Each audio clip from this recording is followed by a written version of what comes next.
Thank you, Mr. Chair. Thank you, esteemed colleagues of municipal and county government. Thank you for making time for me this morning. I will try to be brief and excited to take your questions. My glasses fog up, so I need to take my mask off.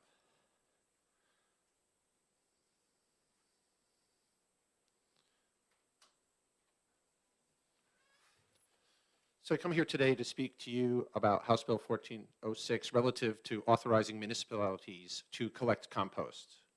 It's a bill that I think is important to protecting our environment, supporting organic farming, improving our state's farm economies, creating alternative clean energy sources, and helping keep down the operational costs that our communities' transfer stations could see. Did you know that approximately 40% of all food product produced in the United States goes uneaten? Composting is an environmentally sound practice that benefits our society and can save New Hampshire money in many ways when we dispose of this food waste. Composting is a smart waste management. Even the company Casella has a new composting program for anaerobic digestion. Anaerobic digestion, if you're not sure what it is, occurs naturally in the absence of oxygen. Bacteria breaks down organic matters and produces biogas. The process reduces the amount of material that can go into a landfill and produces biogas, which can be used as an energy source. So how does composting benefit our society and save New Hampshire residents money? We put less food waste in our trash. Therefore, folks that take their trash to the transfer station will have to purchase less purple bags or pay per bag. Reducing that waste reduces towns' transfer station tipping fees, and therefore we're reducing overall less solid waste, and then those less tipping fees will reduce costs for transfer stations, therefore hopefully not having to increase property taxes to pay for town operations like transfer station tipping fees. It also forges partnerships and relationships with businesses focused on utilizing composting, like local farm owners or organic food or organic growth by utilizing the compost, which is rich in nutrients, or farms that utilize compost for feeding certain livestock. And lastly, it reduces the need for chemical fertilizers and helps create healthier food in our growing system. Composting and the utilization of food waste is an action step that I feel is based on the direction that we found in some of the findings when this House asked the 2019 committee, the report on committee to study recycling streams and solid waste management in New Hampshire. And 3 of those findings were tied to composting and food waste utilization. And it's an optional program that this bill offers the towns. It allows for the local governance so that local control can happen in every town that feels appropriate, whether to utilize, and it allows for transfer stations to have, and their local oversight board to decide if they want to do this, and if, how, and when they want to engage in a compost program. So I appreciate you making time for me this morning. I'm glad to take any questions.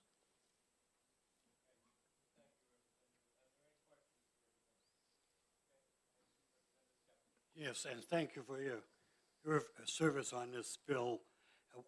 My question is whether or not the towns need this. Is it required? Can't they do this right now, whether they have this bill or not? My apologies. I didn't know if you were done. They can take food waste for compost. What they cannot do now is be authorized to enter into an agreement with a third party. It could be a large company like Casella to turn it into anaerobic digestion, like we talked about. It could be a local farm that says, we want to feed our pigs and we'll manage the compost bin for you. So right now they can say, hey, we want to compost, but then they have to figure out what to do with it. This would allow them, with town control, to enter into an agreement with a third party to execute it. A follow-up, Mr. Chairman. So there's a rule that does not allow them to do this. I can't understand why the town can't do this without the bill. That's all. Maybe I'm not clear with my question.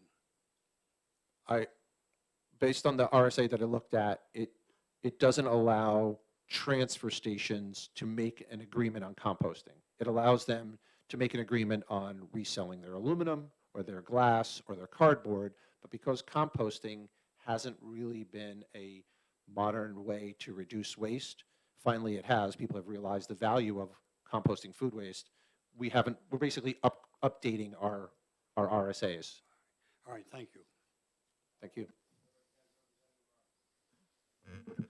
Good morning, Representative Egan, and thank you for taking my question.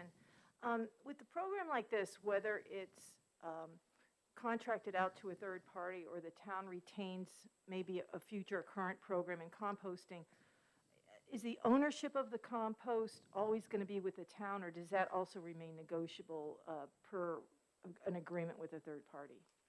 That would be in the agreement if the town says,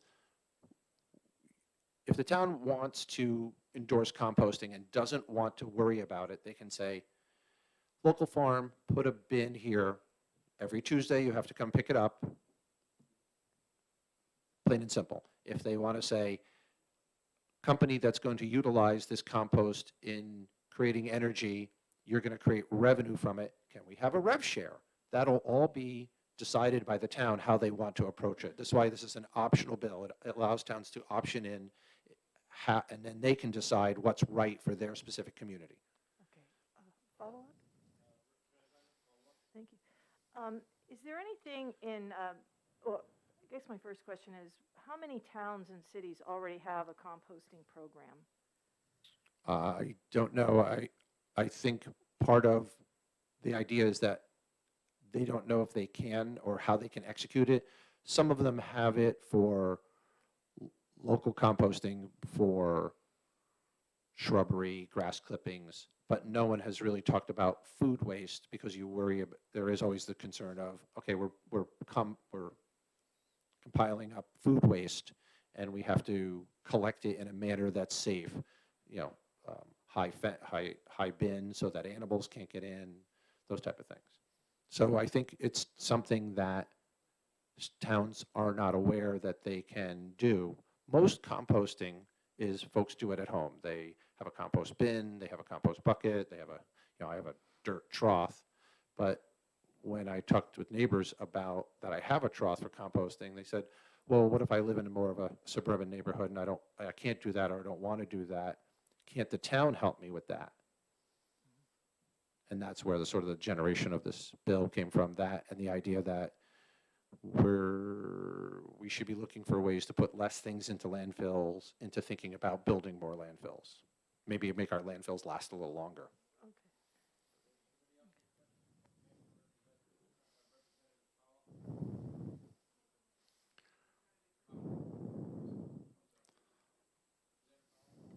Thank you, Mr. Chair, and thank you for taking my question.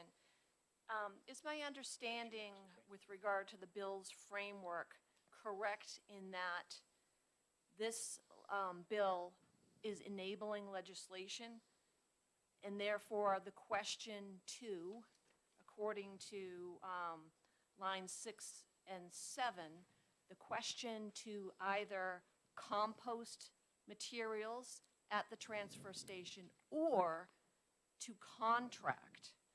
So will either or activity be placed on the warrant?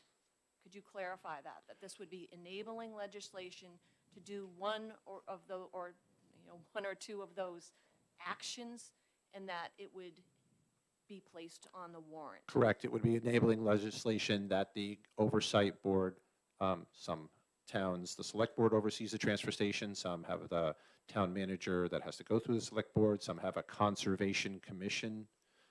For instance, folks that I've talked with about this bill, Bethlehem has a conservation commission. So any of those towns would, yes, have to put out a warrant or have a public meeting to say we are going to enable this, it's enabling legislation, you're correct, and allow it to happen, and then specifics within that.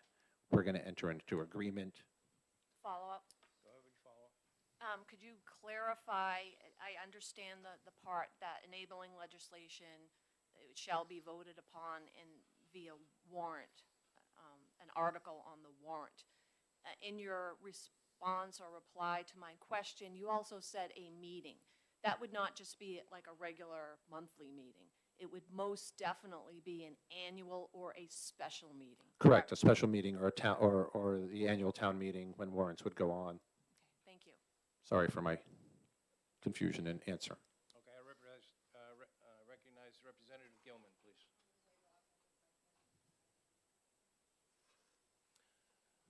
Representative Melvin.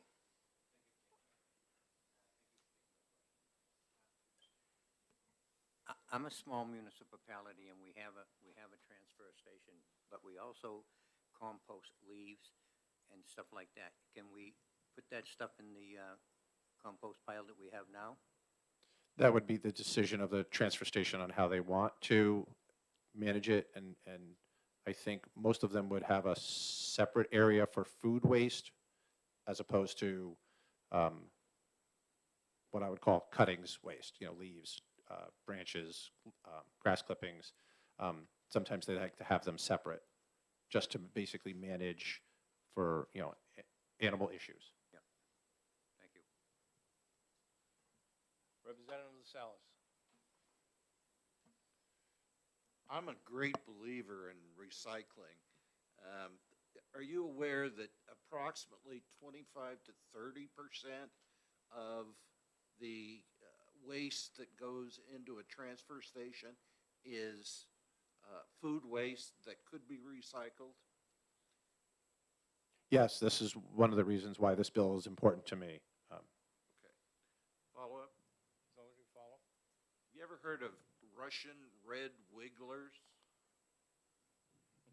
It's a type of worm, I presume. Yes. Follow up? One more follow-up.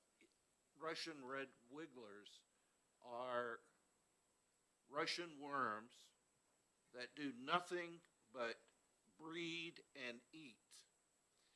And they just multiply like crazy, and they eat food waste and turn out compost very rapidly. They're a wonderful thing. I've had many in my life, and I'm a great believer in it. No, thank you for that information. I'll keep that in mind when this bill passes, to share that with the town transfer stations. That's a way to utilize the compost and process it. Okay, are there any more questions for this witness? Representative Majori. Thank you, Mr. Chair. Thank you, Representative, for taking my question. I apologize if this is redundant to Representative Power's question, but I can't get my head completely wrapped around the or.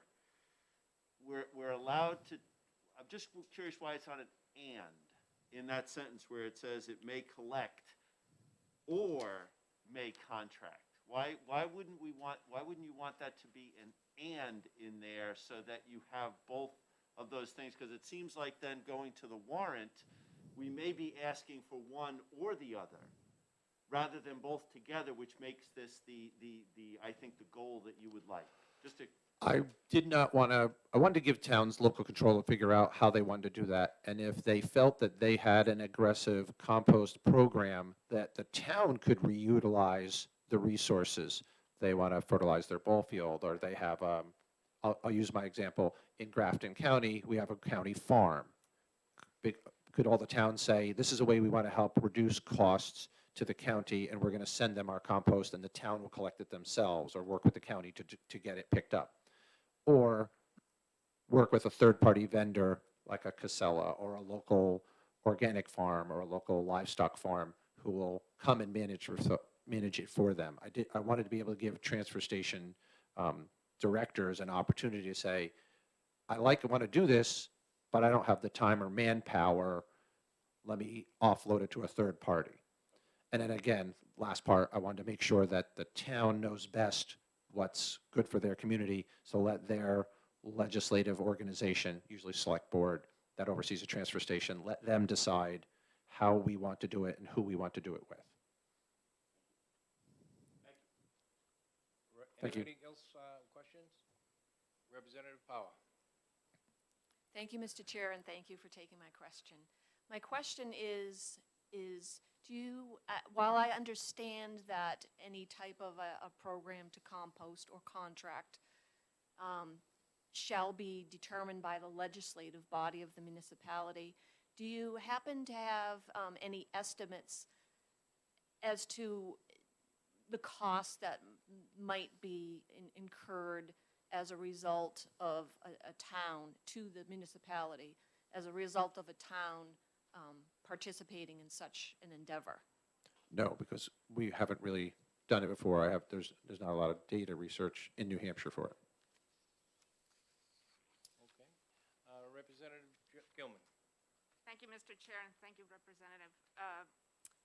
To follow up on Representative Power's question, one of the possibilities for composting that my town has researched is a third party would come in and manage the compost and not the town itself.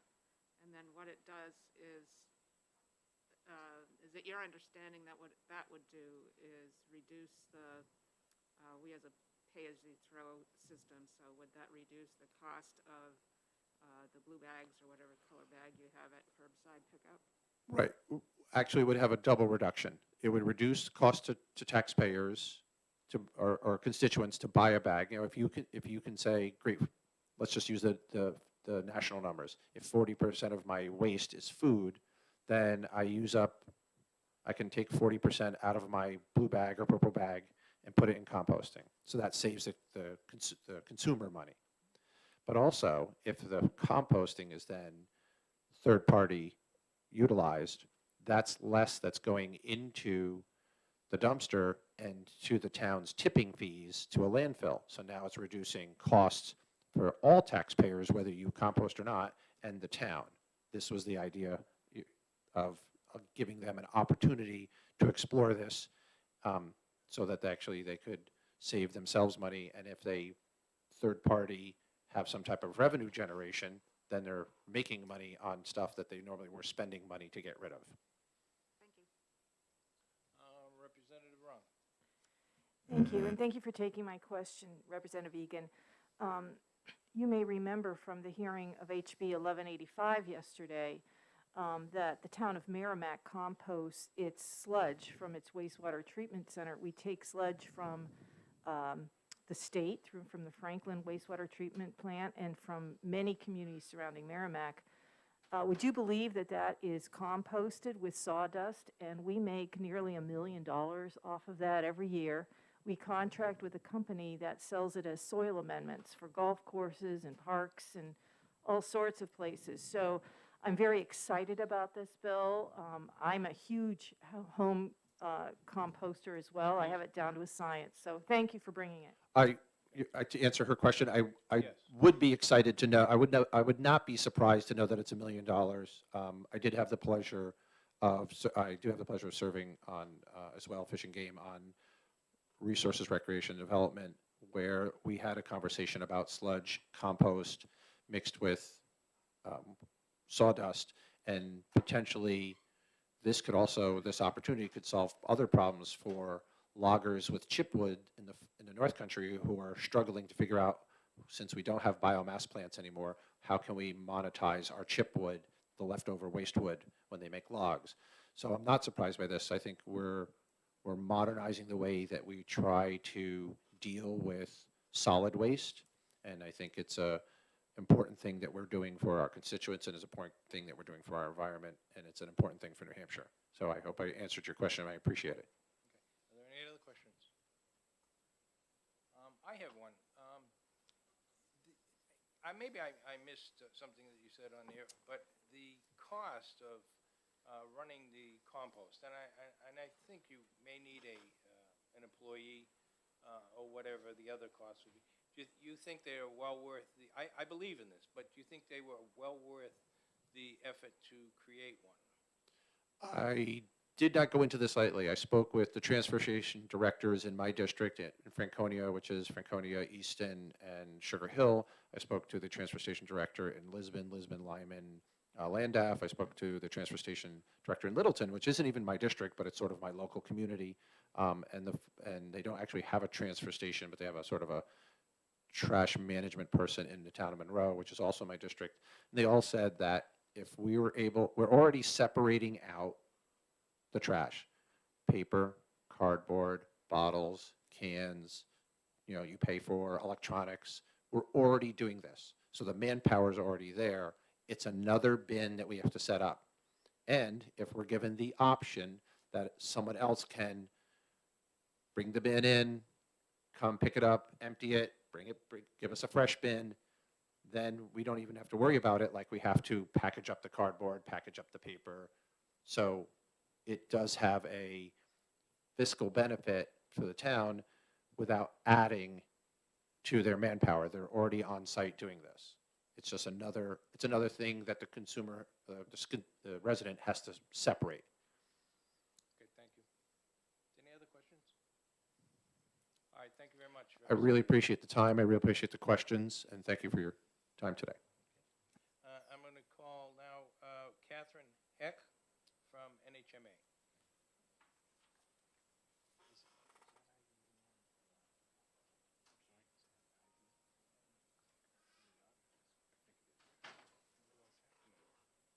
Hi, thank you for coming today.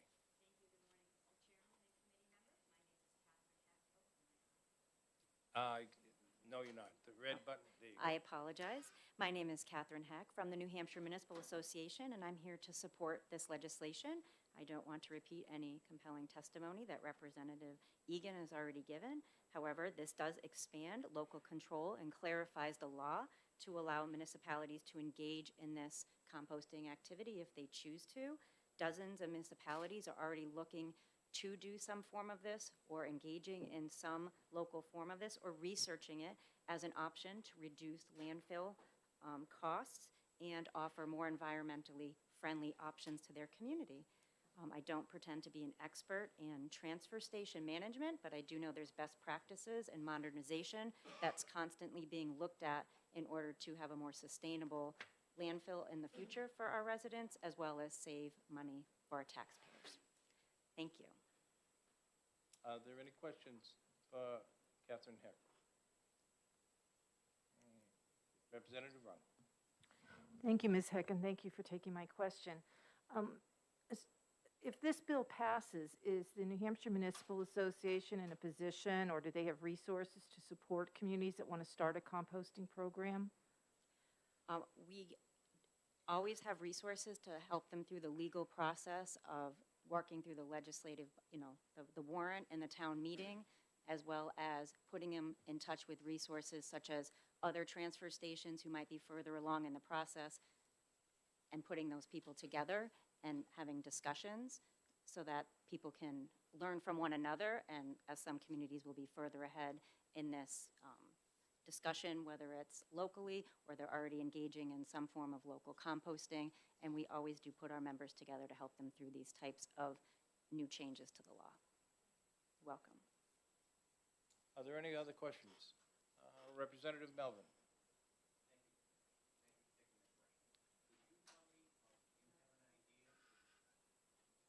Could you tell me, or do you have an idea how the municipalities would handle the maggots, the flies, and the bees?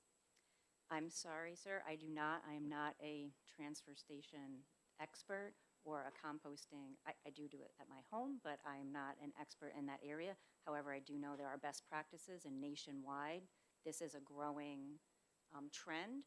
So I think there are best practices around that, and I can certainly help find the answer to that question for you. Thank you. Are there any other questions? I see none. Thank you very much. Ms. Thank Heck. you for your time.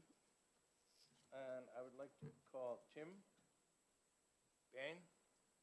Did I pronounce that? B-A, looks like A-N? That was me. That was my pink card. Oh, it is. I'm sorry. I thought I had to give one in. Okay. Oh, this says Egan. Sorry about that. Mike Nork from NHDES.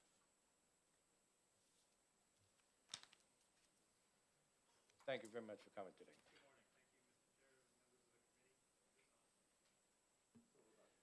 Thank you, Mr. Chair, and members of the committee for the opportunity to provide testimony. I wasn't actually planning to speak on this bill. I am Mike Nork, representing the Solid Waste Management Bureau at the New Hampshire Department of Environmental Services. I serve as the agency's expert on composting. I'm also heading up a current project to rewrite the composting regulations for the state. And so I thought I'd provide some information for the committee. We're not taking a position on this bill, but I just wanted to clarify a few things. I recognize that there were some questions from the committee, and I'm happy to take further questions. But just one point I wanted to clarify on this bill. This does not add new, in our view, this does not necessarily add new authority for municipalities. It simply clarifies the statute because there are already municipalities engaging in this activity. The statute RSA 149M, which is the Solid Waste Management Act, that's the statute that we administer in the Solid Waste Management Program at DES. That statute already states in RSA 149M17 that a municipality has the ability to sort and separate its waste and create bylaws to essentially run its transfer station, manage its solid waste within its jurisdiction. It also has language that potentially could be updated, but currently it says that the town may enter into a contract with a hauler or a disposal facility for disposal of solid waste. We've been interpreting that pretty broadly to mean that they could enter a contract with a recycling company. They could enter into a contract with Waste Management, Casella, any of these companies that run landfills, and also with composting operations. And there are municipalities that do currently contract with composting companies to pick up compost throughout the town or to work with their transfer station where it's collected and then that company comes in and takes it to their composting facility. One of the things I want to clarify, this bill does not actually create additional composting infrastructure in the state, and that's where our biggest challenge is in the state. We currently have, I believe, 10 permitted composting facilities in New Hampshire. And when I say permitted, I mean they are permitted as facilities that can compost food waste. The facilities, for example, Representative Melvin had talked about the town already composts leaves and yard waste. That's not regulated by DES. That's a permit exempt activity. It's not a solid waste activity because of a little quirk in the statute. It actually exempts that activity. But for composting of solid waste, which includes food waste, we do regulate that. And any facility that receives food waste to compost would need to be permitted by our agency. So that's the challenge is we don't currently have enough infrastructure in the state to handle all the food waste that could potentially be diverted. And so one of the things that we are trying to do is revise our composting regulations so that we can hopefully make the permitting process a little bit clearer, simpler, and easier for folks to approach so that they can hopefully develop more infrastructure in the state. So those are the points I just wanted to clarify. The other thing, I believe Representative Melvin had asked about, how do you manage pests like flies, rodents, birds? The composting process is both an art and a science, and part of it is just really, it's about the management of the process. And so as long as you have all the elements in place for what's known as an aerobic composting process, that will actually reduce the chance that you create odors, attract pests, and create potential situations where you would be creating nuisances for your neighbors and things like that. So it's really about how you manage the process and making sure that you have the right balance of materials. It's really about the recipe and how you manage it. So I'll leave it at that. If there are any further questions that I might be able to answer, I'm happy to do that. I don't have any written testimony. Okay, are there any questions? Representative Rung. Thank you, Mr. Norton. Thank you for taking my question. You talked about the DES permits composting facilities. Can you give me some examples of the criteria of that? And specifically, would a composting facility that exists at the Merrimack wastewater treatment plant, would that qualify to take food waste, or is that the permitting process for composting distinguished between the type of waste that's being composted, like biosolids versus food waste? Thank you, Representative Rung. That's a great question. Just like leaf and yard waste composting is not regulated by us, sludge composting is also not regulated by our program. That's actually regulated by the water division at DES because the sludge is a result of wastewater treatment processes. So that's actually a separate permitting process, which is through a different program at DES, is the residuals management program. Currently, how this works is a facility that already composts sludge, if they wanted to add food waste, it would require some sort of coordination between our programs to make sure that the facility is operating in compliance with both the rules that govern sludge composting and also the rules that govern food waste composting, because they are separate programs. In practice, this is not something that happens in the industry typically, partly because sludge composting and food waste composting, they try to keep those things separate, primarily because the end uses can be very different. Sludge composting is going to have more restrictions around where it can be used just because of the nature of how it concentrates heavy metals and other things that could be of potential concern for human contact. So there's a more stringent process for sludge composting, and food waste composting has a separate set of criteria. Okay, are there any other questions to this witness? Representative Power. Thank you, Mr. Chairman, and thank you for taking my question. So you had commented that composting is an art as well as a science. And my question is, what resources are available to municipalities who might choose to effectively and safely collect compost? Thank you, Representative Power. That's a great question. That's one that we get a lot.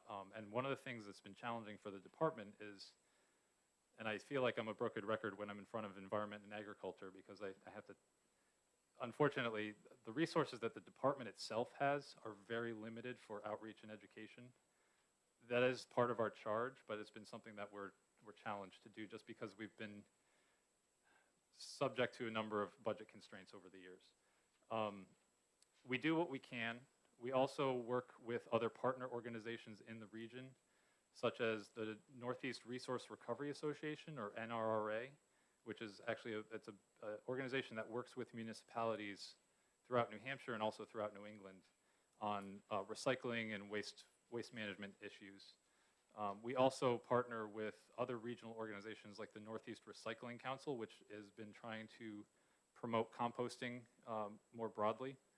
I actually serve on the board of the Northeast Recycling Council, so it's a great networking opportunity, and that organization also provides information and connects folks with potential consultants or other resources that might be available to help them with kind of the technical aspects.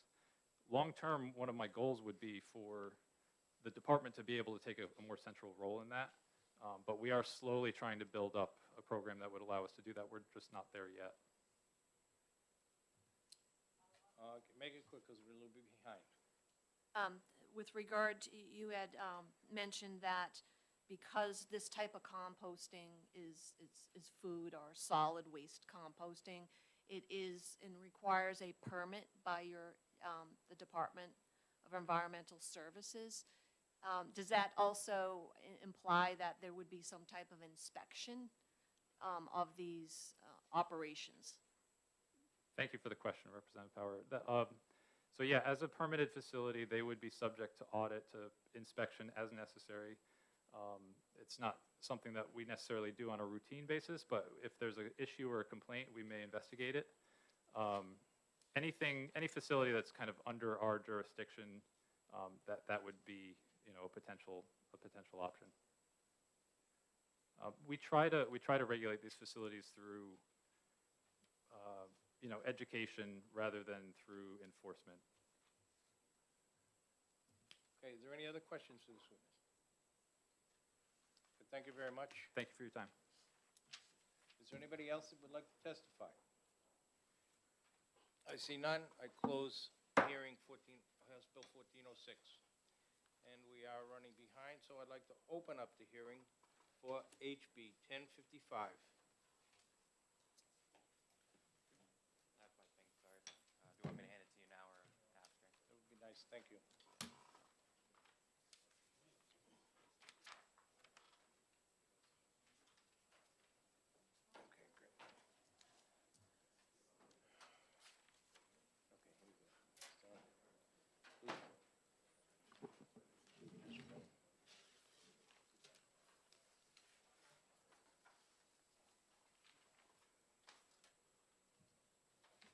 Okay, Representative DeShazer, would you like to introduce your bill?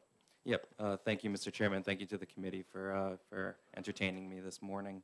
I'm here to introduce a bill I prime sponsored, House Bill 1055. This legislation is very simple. The bill increases the income and asset eligibility criteria for the property tax exemption for disabled persons and for deaf or severely hearing impaired persons. The adjustment for income and asset eligibility criteria for the property tax exemption set forth in House Bill 1055 is based upon the rate of inflation from 2008 to 2021. 2008 was chosen as the beginning year because that's when the RSA was last changed, and I chose 2021 because that was when I wrote the bill last year, and that's the numbers for inflation that we currently have. I would also like to recommend an amendment to the legislation that I had drafted from OLS. It would be adding language to change the $15,000 figure in RSA 72:37, which regulates the exemption for blind individuals. Change that $15,000 figure to $22,000 a year, which would be the same exact adjustment for inflation from 2008 to 20. I believe actually it was 2003 to based on inflation from 2003 when RSA 72:37 was last amended to 2021. I overlooked the blind tax exemption when writing 1055 and only considered individuals with disabilities or those who are deaf or severely hearing impaired. Lastly, I believe the overall cost of the tax burden shifting will be so minuscule that property taxpayers will either not be affected or will not even be noticed. You can look up the number of communities that offer this tax exemption and the number of individuals who take advantage of it. And typically it tends to be each community, maybe a handful of people. So any kind of increase would not create an overall burden for the entire community. And to help mitigate any of these possible costs too, I made the legislation go into effect on January 1st, 2023, and I gave communities 3 years to phase in potential costs, just as the legislation was originally written and originally implemented back about a decade and a half ago. And with that, I'll remain open to any questions. And Mr. Chairman, after, if you don't mind, if I submit the amendment to you. Absolutely, you can submit that to the clerk. Thank you. Representative Power. Thank you, Mr. Chairman, and thank you for taking my question, Representative. So my question pertains to lines 25 and 26 of the bill language.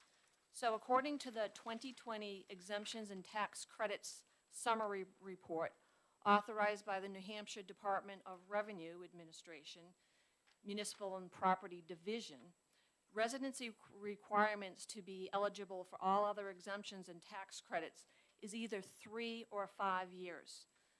Could you please explain what is your rationale for the proposed change from at least 5 years to at least 1 year? Yeah, but thank you for asking the question, Representative, and I should have touched on that in my testimony. Part of my reason was because if someone has moved to this state and bought a house and owns a home and has lived here as a full-time resident for a year, I feel as if they're pretty involved in the community, that they're going to be a long-term taxpayer in the community. And I also felt as if the 5 year, I believe it was 5 years, the 5 years that was required before was a large barrier to people who have disabilities from moving to this state or from retiring in this state. There really is, the 5 years seemed to be a fairly arbitrary number that was originally established in state statute. I feel a year is more than enough time to really determine if someone's going to move to a community full-time, be a full-time taxpayer there, and be a full-time contributor in that community. Representative Davis. Thank you, Mr. Chair, and thank you, Representative, for taking my question. Can you explain to me a little bit more fully what leads you to believe that a year is enough time to tell if somebody is going to be a long-term member of the community? What's your thinking behind that? Well, I would assume, in my assumption, I would assume if someone is going to take the time to search out a community, to possibly hire a realtor to help them either buy land and build a house, or to buy a house and then to completely move their entire family or whoever is in their living unit with them to a new community and to essentially establish residency there, I would find that if you've done that whole process and then spent a year declaring a place your residence, I would feel as if someone's probably fairly well committed to that community, probably really enjoys it, is probably very excited to stay there and to be a part of that community. Thank you very much. Representative Majority. Thank you, Mr. Chair. Thank you, Representative, for taking my question. I think I'm kind of a broken record on this, but I'm reading down, and I apologize, my bill doesn't have the line numbers on it, but it's number 3, a procedure for adoption. And in there, it talks, and this isn't a change to the bill, this is existing legislation. It says the net asset amounts provided in sections 1 and 2 of this act may be phased in over a 3-year period. So I go back to the question that was asked before. Do you see any issue with a community that is allowing for 1 year when the phase-in is 3 years? And should there be some consistency there? I'm just looking for areas where that could be a problem for a community. Does the question make any sense? Yeah, the question does make, that makes perfect sense. So that's a very good question, Representative. And how I would kind of think about it is if a community, so obviously people can already qualify for this tax credit, right? And so the 3 years of phased in would be the max amount. So all this would do would say the current tax credit that people could already qualify for, that they would be able to qualify, you know, in the first year. And as communities phase into the full tax credit, right? You know, then the people who had already qualified in the 1 year for the current tax credit would then eventually, over, you know, the time period, the 3 years that it's phased in, would then phase in for the full tax credit, right? So it just would get more people, you know, taking advantage of the tax credit sooner, right? Now, maybe it wouldn't be the full amount of the tax credit, what this bill will have municipalities doing 3 years down the road, but it just will get more people, you know, into the tax credit. Are there any other questions to this witness? Representative Guthrie. Thank you, Mr. Chairman. Thank you for taking my question. In line with the previous question, could you tell me how much is the exemption? How much exemption these people who qualify get? That's a good question. I'm pretty sure, if I'm not mistaken off my memory, I'm pretty sure it's based on the community's decision, but I could be mistaken on that. So I'll write down that, and I'll get back to you to see how much communities have usually discretion over it. It's a set amount, Representative, if I may. I'm sorry, Mr. would you Chairman. like a follow-up? Yes, if I could. ahead. Thank you, Mr. Chairman. My understanding is usually when it's an exemption, it's a set figure. I just wanted to know how much of an impact this would have if it was, when it is adopted. Well, I think as for impact, it really depends on the community and how many people take advantage of it. But I agree, you know, that figure would be very important to know. So I'll be sure to follow up with an email and get back to you, Representative. Thank you, appreciate it. Thank you, Mr. Chairman.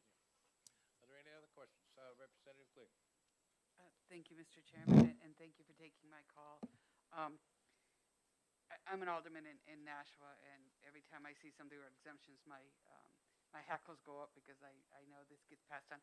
But in looking at your particular bill here, because you're raising the minimums, someplace like Nashua has, on the disability, we have 50,000 and 150,000 for assets. So this would not affect us. And where our exemptions, I know for I think our blind exemption is 94,000 and 194,000 for disability. I guess my question to you is, do you know offhand how many municipalities will be affected by this? So, as I said, the city of Nashua would not be affected by your bill here, but do you know how many? I know the DRA puts up an alpha list of every single community, county, et cetera. Have you looked at that and seen what communities will be impacted by this? It's kind of, well, I have gone through the DRA list, and it's kind of tough to tell because you'd have to look at, you know, the local communities' budgets and how much revenue they collect. So that's it's pretty indeterminate. It would be, you know, each community, and, you know, I would encourage representatives to look at how it might affect their community by going through those DRA numbers and contacting their budget committee or their board of selectmen to really kind of go through that. But I'd say for the most part, because of the number, you know, how small of a percentage of the total population in each community what actually takes advantage of this tax exemption, it would be almost minuscule, tiny onto the total revenues of the community. Follow up, Mr. Chair. Go ahead with your follow-up. Thank you. I guess I worded it wrong. I haven't gone through every income of it.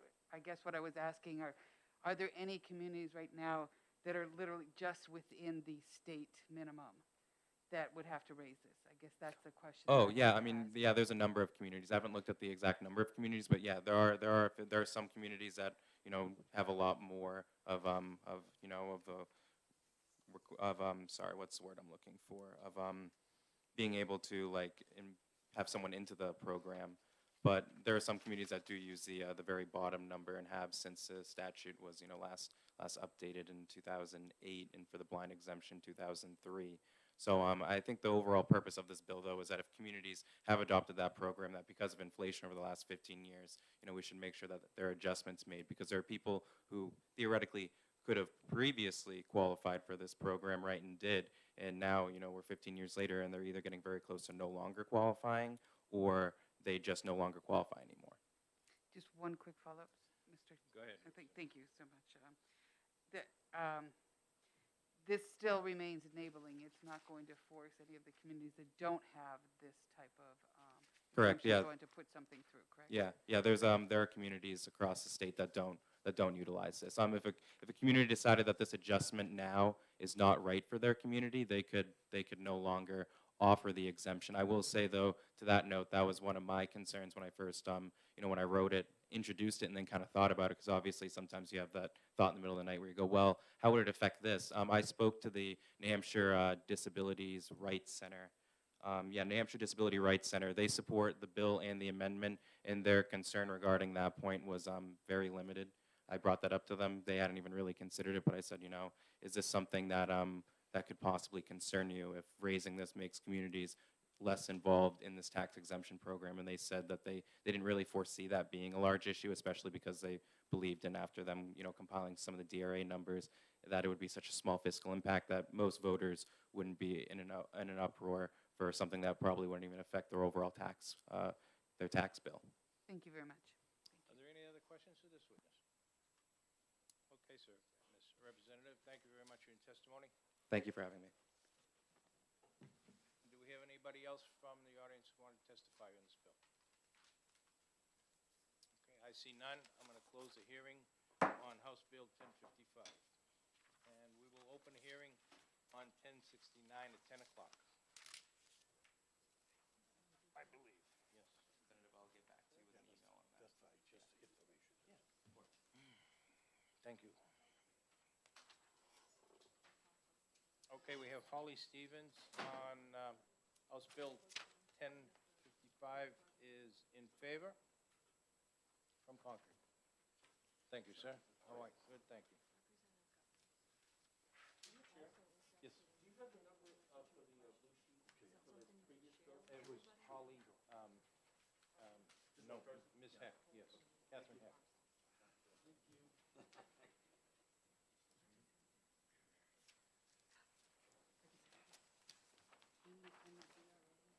Anybody want to use the sanitary facilities, please do so if necessary.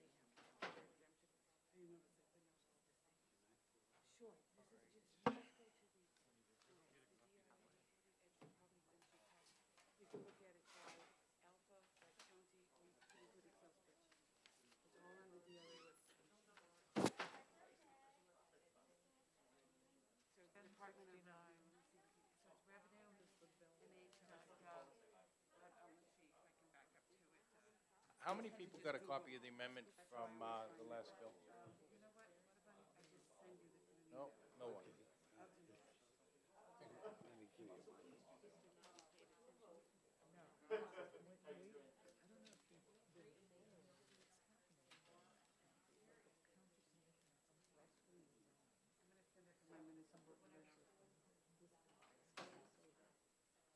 I'm a selectman in Hampstead, so you can get. Okay, I'll do that one, and it's gonna come from my,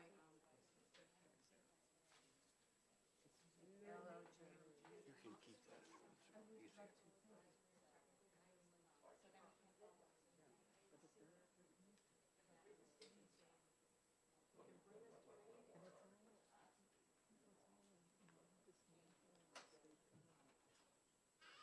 What town are you in?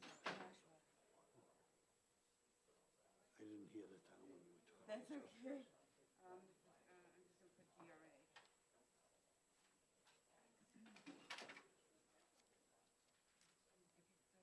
That's great. Thank you very much.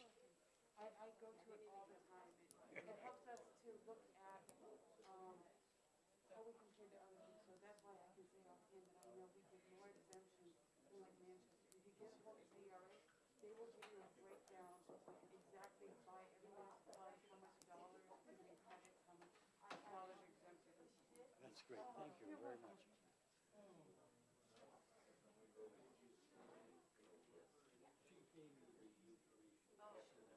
Okay. I'll give you my card, because I have 1,000 cards. I ordered them.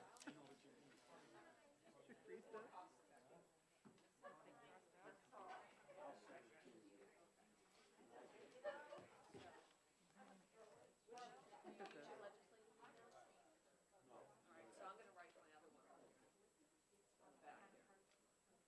Oh, there you go. Sorry here. Okay. Oh, go. Oh, that's right, I do. Right. I have no idea. I don't even remember. Just have- Because those two cities came before this committee years ago and said their How are you? No, thank you. Okay, Pat, thanks.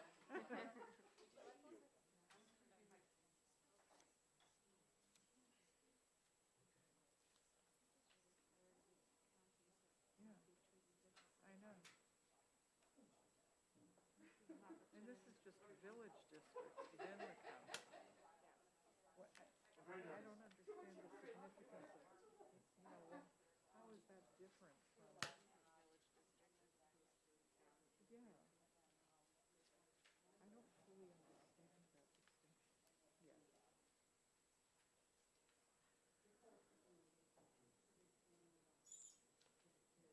Who is the sponsor of this bill?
Thank you, Mr. Chairman and members of the committee. I'm Norman Zilber, a state representative from Belknap County District 2, which are the towns of Guilford and Meredith. I happen to live in the town of Guilford. I'm not wearing a mask for those of you who are concerned about masking. I'm not wearing a mask because I had COVID a year ago. My doctor tells me I have a very high level of natural immunity antibodies, so that's why I'm not wearing a mask.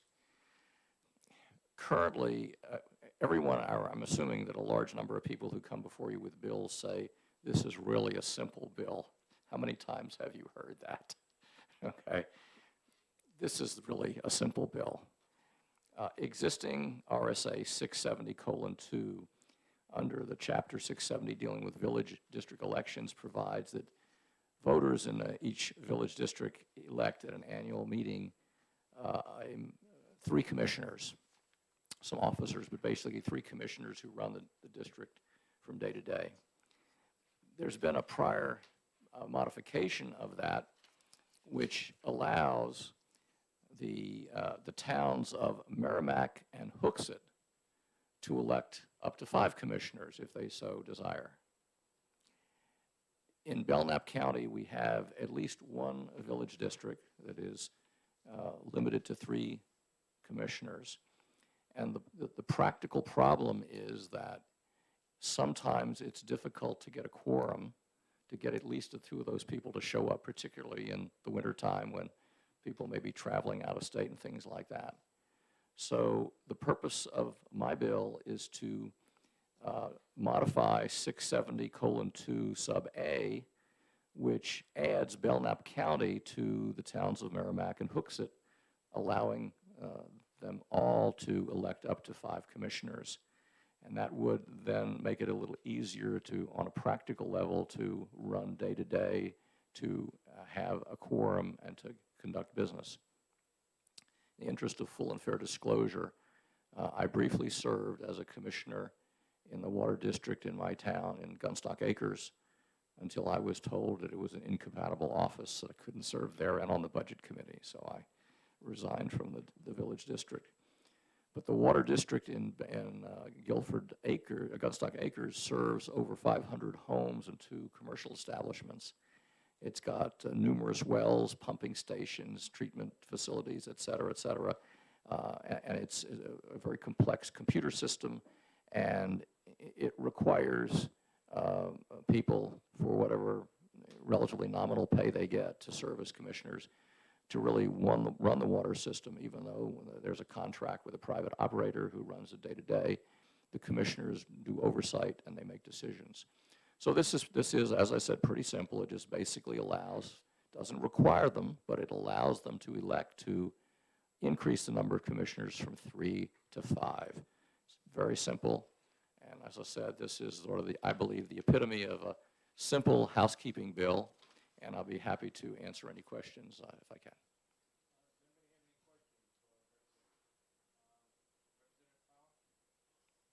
Thank you, Mr. Chair, and thank you, Representative, for taking my question.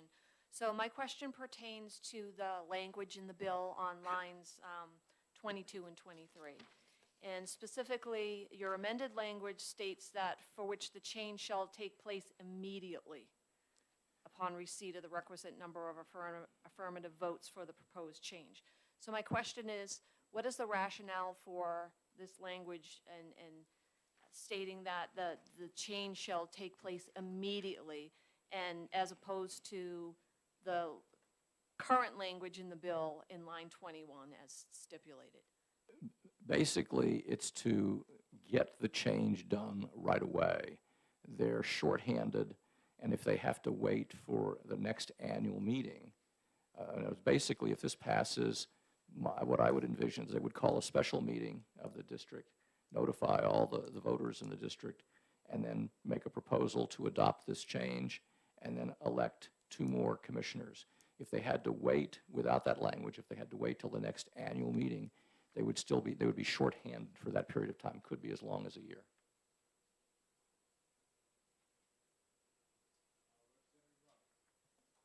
Thank you, Representative Silber, for taking my question.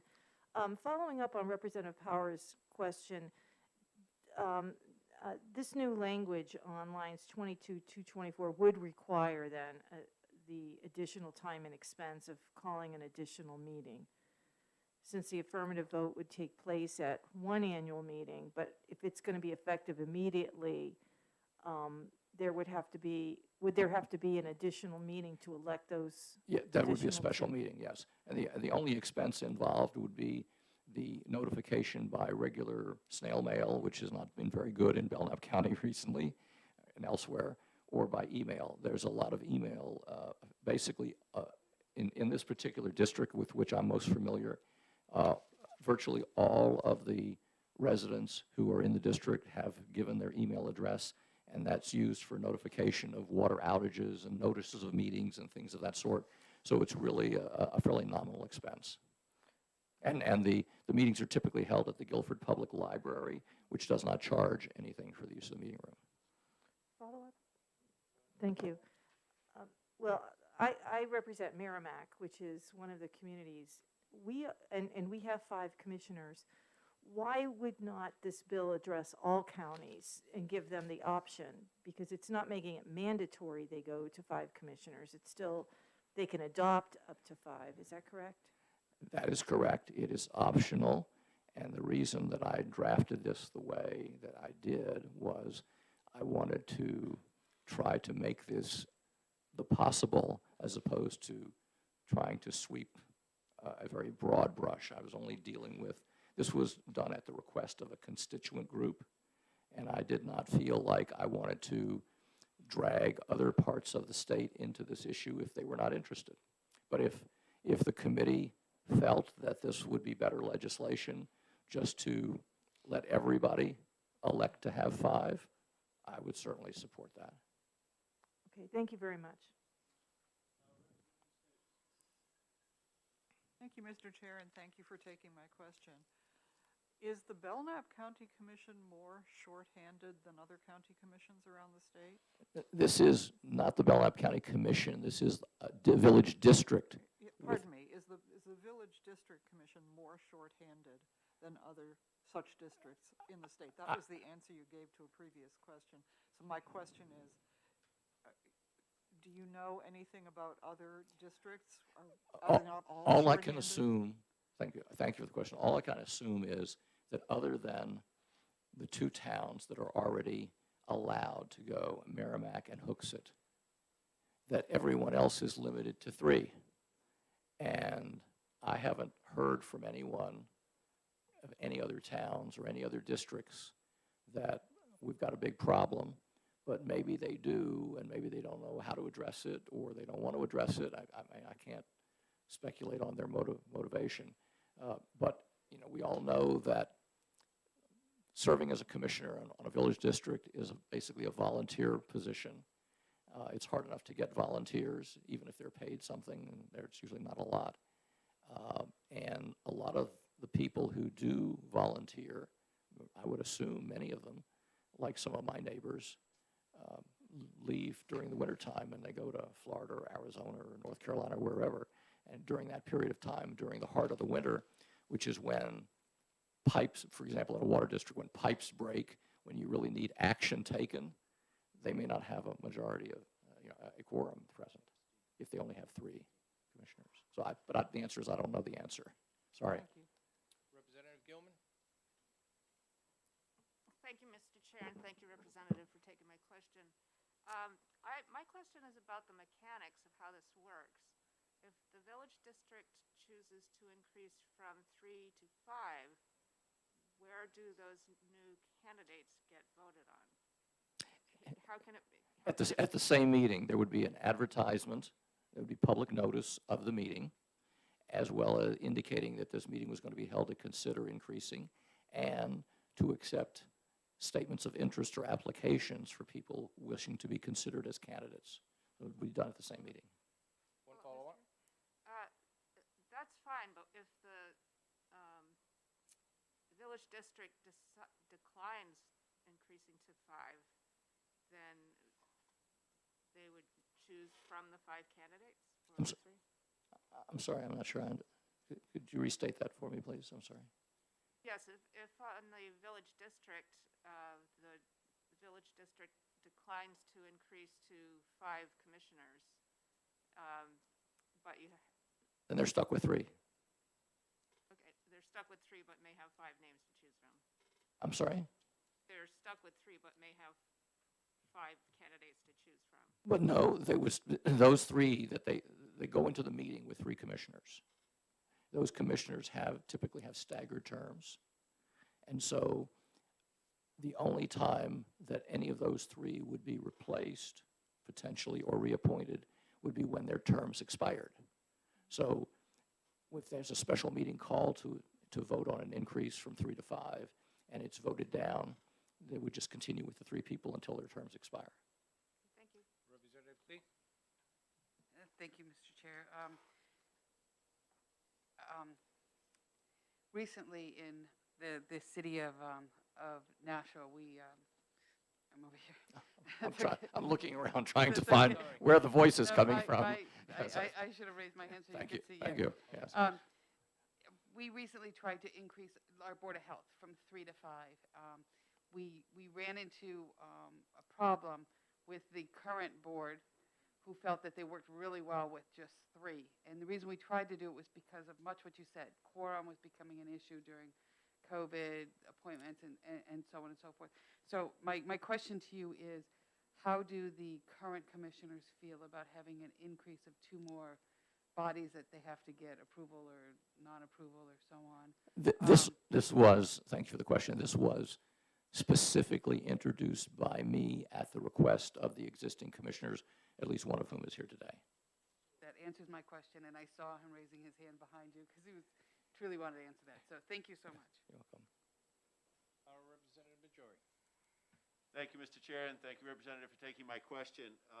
I just want to make sure I'm not seeing an inconsistency. You say that there may be a special meeting to do this and that the change would take place immediately. I think I understood that correctly. Yes. But as I read section E, and again, I apologize for not having line numbers, but it's at the end, it says the additional commissioner position shall be filled by a village district vote at the annual meeting. Is that inconsistent with the change that would happen immediately?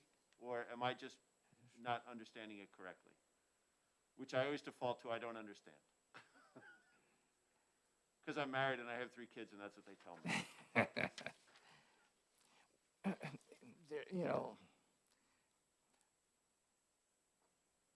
I would like to say that I drafted this, but I asked OLS to draft this. So, and yes, I can see where there might be an inconsistency, except that, we're going back to the earlier section, Roman numeral 4, that with Belknap County, the change would take place immediately upon receipt of the requisite number of affirmative votes for the proposed change. So the change would take place, but then then you would have a 5-member commission with only 3 appointed, and then the next 2 would be potentially appointed at the next annual meeting, is what I would read it. I don't know if that answers your question. Oh, it does. I just want to make sure that I'm not misunderstanding Yeah. it, because if, I always default to if I'm confused, that somebody else might be, but usually it's just me. No, I don't think it's you in this case, sir. Okay, thank you. Any other questions of this witness? Representative Rung. Yeah, Representative Silver, I've been kind of marinating on that same section, and I do have an issue with having it immediately enacted and electing those additional 2 commissioners at the meeting, because, and correct me if I'm wrong, but I think under present RSA, there needs to be notice for those positions before the election, but you can't notice them if they don't exist. So one of the things, I'd like your input or your response to, if it is approved immediately or enacted immediately on majority vote, that those additional 2 commissioners be appointed for the remainder of the term that's described and then elected at the following annual meeting, the way we fill vacancies now for town and school positions. That might be a recommendation I might, ask you to consider. So treat them, if it's approved for the additional 2, treat those 2 as positions that need to be appointed for the remainder of a term until the next annual meeting. I have a serious concern about adding in Merrimack anyway, it's expensive to have an annual meeting. In our village district, we're lucky if we get 10 people out of a population of 27,000 to go. And that's for the regular annual meeting. If we had a special annual meeting, I doubt we would get anyone there. Of course, Merrimack wouldn't have to do that because they're already Yeah, covered. we're already at 5. You're already at 5, right. And I hope we are the only town that has difficulty attracting people to our village district meeting. The notice, the public notice under 91A of the special meeting, that would be posted and mailed to all the members, the voters in the village district, would state that there's going to be a special meeting to consider increasing the number of commissioners from 3 to 5, and anyone wishing to be considered for appointment or election as a village commissioner should submit their applications 48 hours prior to the meeting, something of that sort. If you look at lines 25, it says if the village district votes to increase the number of commissioners to 5 and its commissioners serve 3-year terms, at the first annual meeting following the vote, the village district shall elect 2 commissioners for 3-year terms, 1 commissioner for a 1-year term, and then it goes on about the next annual meeting.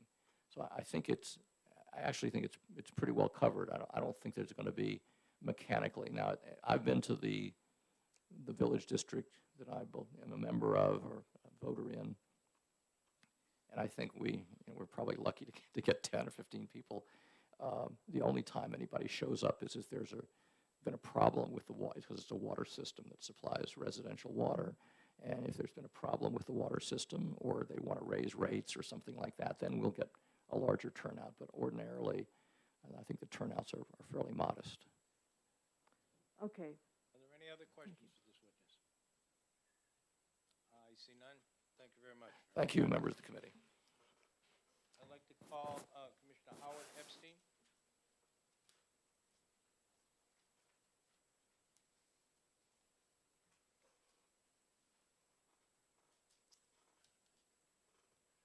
Thank you very much, Mr. Epstein. Thank You have you. testimony you'd like to submit? Yes, I do, respected Okay. Chair. When you get and, through, would you just hand it to the clerk and he'll take care of it for you? Okay. First of all, I will greet the Chair and respected members, representatives. Gunstock Acres Village Water District is pumping out a little over 4 billion gallons a year, okay? We are classified by the state of New Hampshire as a large municipal system. Our annual meeting is coming right up on February 16th, okay? And to answer your question, there are 2 commissioners here, and we already have 2 additional commissioners lined up who are ready and waiting to take the spot, okay? Granted, we are not as big as Hooksett or Merrimack, but our system does not rely on large ponds. We have 14 bedrock wells, and it's much more complex and numerous pump stations. Gunstock Acres Village Water District needs to maintain continuity of leadership. What I mean by this is we mean to attract more and quality water commissioners. To do this, we have already raised the stipend from, annual stipend from $500 to a more equitable number, okay? This will attract quality leadership who will be interviewed and be asked to supply a resume concurrent with the interview. The commissioners of Gunstock Acres Village Water District each carry the same responsibilities as the selectmen in the town of Guilford. These responsibilities have become too much for just 3 commissioners. We wish to expand to 5 commissioners, okay? These responsibilities involve interfacing state regulations with the New Hampshire Drinking Water Bureau, Department of Environment, filing of numerous forms with the Department of Revenue Administration. These forms are the same number as Merrimack files, same exact number of forms.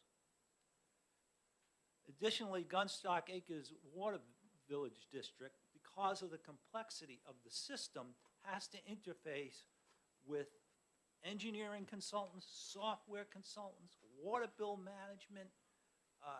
The list goes on and on and on, okay? And the responsibilities go on and on. We do project management, grant writing, a right to the law manager we have to have.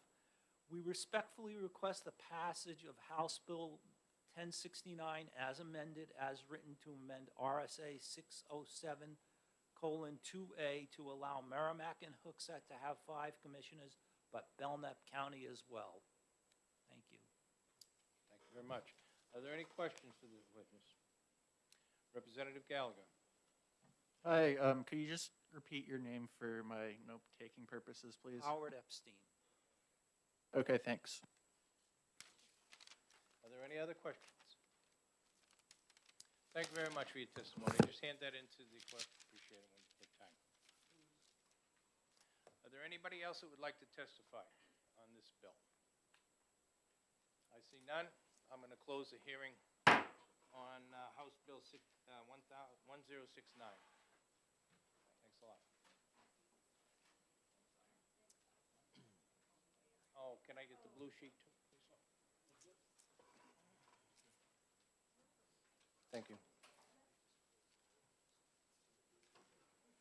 Okay, the blue sheet on that hearing is Norm Silva, Representative Norm Silva. He is for the bill, and Joseph Gerasi, he is also for the bill, and he is a commissioner, it looked like, for Belknap. And that's Gerasi.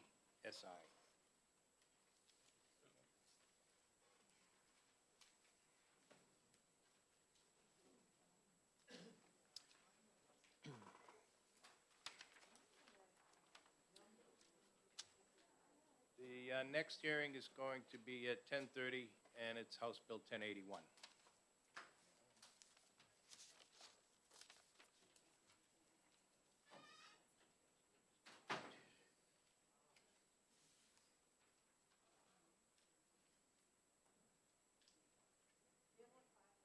Yeah, we do.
I'd like to open House Bill 1081. Representative Smith, you'd like to introduce the bill, please?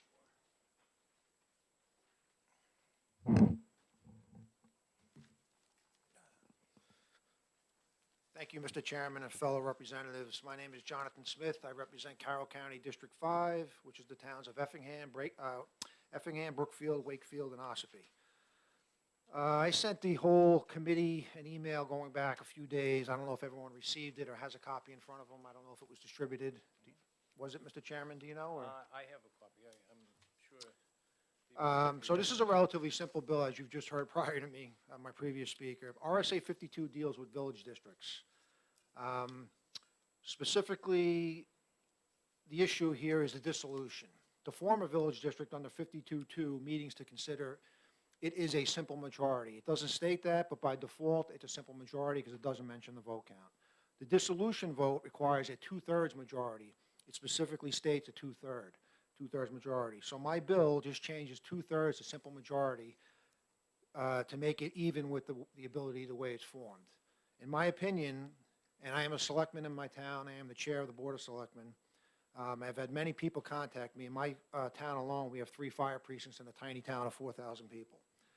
To be able to dissolve them now, it takes 2/3, but when they were formed many decades ago, it was a simple majority. So a government entity should never be more difficult to dissolve than it is to form. It's really that simple. Are there any questions for Representative? Representative Majori.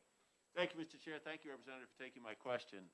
Like you, I'm on the select board in my town too, and we have the constant fees, expenses that we have for different things. My question to you is, when the district was formed, way back when, did they have those fire districts, those 3 precincts, or did they have precincts within the district? And I guess, are the districts within the precinct now, or within the village district now, same precinct? Each precinct is its own village district. Each one? Each one, correct.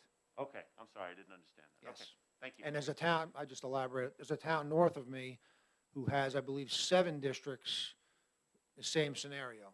And they're talking about the same process, how it's a burden to dissolve. Thank you. Representative Guthrie. Thank you, Mr. Chairman, and thank you for taking my question. I'm also a selectman, but it's in Hampstead, and we don't even know what a village is. So, could you tell me what kind of reasons, if you would, why someone would want to dissolve a village district within its town? Or I don't even know, if I could, Mr. Chairman, I don't even know what the relation is to village districts to the town in which it's located. So village districts are used for many forms, for firefighting, for water impoundment, and there's a whole gamut. This is just a cover page, RSA 52 village districts. There's probably 25 sections in here. I'll have to look it up. Yes, Thank you. yeah, it's a quite complex, broad spectrum of things that it covers. So an example would be, you formed a district to, use my example, we have 3 fire precincts. These were formed decades ago.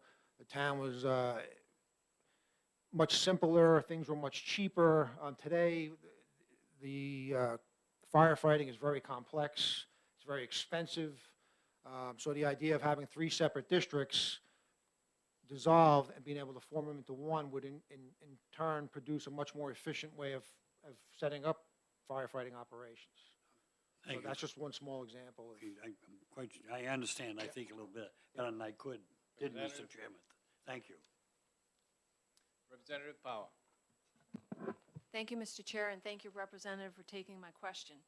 In my estimation, the establishment of a village district as a governing body is not without significance. It's a very important thing.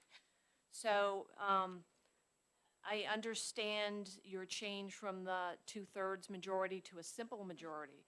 However, if your purpose is to align the vote threshold to be the same to establish a village district as it is to dissolve a village district, I'd like to know your thoughts and your consideration with regard to, would you consider having both the vote threshold to establish as to dissolve to be 2/3, because as I stated, it's establishing another body which is, governing the taxpayers and the people. Could you respond to that? Yes, I would not object to that for newly formed village districts. But again, you've got districts that were formed decades ago under different circumstances, and to change it to 2/3 to form doesn't benefit dissolving the ones that are in existence now. A follow-up? Thank you, Mr. Chair, and thank you for taking my follow-up question. So therefore, you'd be open to such an amendment, but however, to grandfather pre-existing village districts to follow this, your simple majority, to be consistent with vote thresholds. Yes, Thank you. yes. Representative Clegg. Thank you, Mr. Chair, and thank you for taking my question. On line 3 and 4, where it refers to the supermajority of its legal voters, that means of registered voters or of the voters that came to vote that day? So I can speak to that also. I did research that because that is always brought up. There is a case going back to 1962, Sugar Hill Improvement Association versus Lisbon. There is case law that it's only the voters that are actually present and participating. It's not the total voting base. And I'm sorry, could you give me that citation again? Sure, Sugar Hill Improvement Association versus Lisbon. It was from 1962. That's referenced in the New Hampshire Planning and Land Use Regulation 2019-2020 edition on page 76. You will see that reference. Thank you. Representative Rung. Thank you, Representative Smith, and thank you for taking my question. My concern with this bill is presently for a bond to pass under a village district, it requires 2/3 vote. Is that correct? That is correct. Okay, now in my community of Merrimack, we passed a couple bonds a few years ago to construct PFAS filtration systems on 4 wells that were not covered under an agreement with Saint-Gobain, and they were for nearly $20 million total. Thankfully, they passed, but if a big decision like that requires 2/3 vote, and we've now all this capital in our village district, millions and millions of dollars of capital, why would only if it took 2/3 to approve it and invest in it, why would it only take a simple majority to get rid of it? To create the district itself right now is a simple majority. The bonding issue is a separate issue. Every bond issued requires a 2/3 vote, or supermajority by the people. I think monetary expenditures have a greater magnitude and impact immediately than the idea of dissolving the district with a simple majority. If the people, again, to form the district was a simple majority, to dissolve it, it should be no more difficult. That's, like I said, this bill is really that simple. Monetary issues are completely separate from the formation and dissolution. Okay, follow-up, Mr. Chair? 1 second. Anybody else have a question for the representative? Go ahead. We can Okay, follow up. thank you, Mr. Chairman. But wouldn't the dissolution also have a financial impact? Because now there is millions of dollars of capital that's owned by the district, but it only takes a simple majority to impact that investment. Correct. Assuming it would be a divestment. Yes, the decision is not something to be taken lightly. It's going to have to be a serious discussion. You'll have your public hearings on it. But again, the bottom line is, when this RSA was drafted and it stated 2/3 to form, I wouldn't even be here talking to you.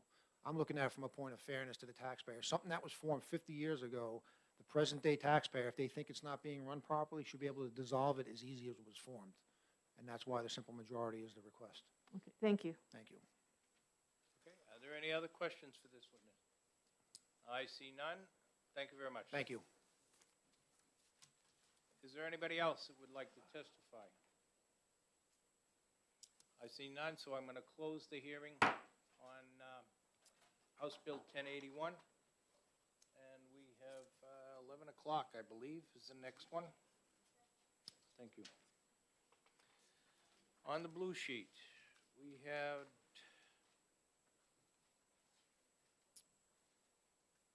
it looks like Ms. Chester is be the last name from Bedford. He's in favor of it. James Spillane in favor. Len Cordelli in favor. Lino Avellino in favor. And Mark McCorkney in favor. Spillane was from Rockland 2, Carroll County 4 for Cordelli, Carroll County 5, and Carroll County 6 for McCourtney. Yes. There was 5, yes, but I'm going to get the electronic sheets in a little bit, so they're going to be different, I think. And when I have them, I'll pass them out to you.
how are you?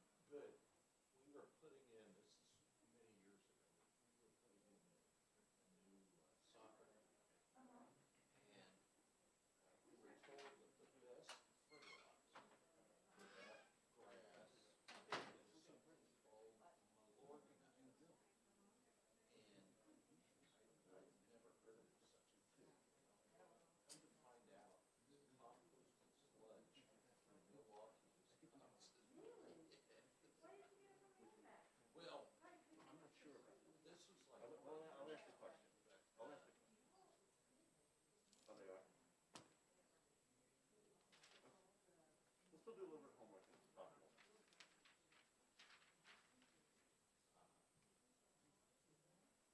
Yes. Yeah.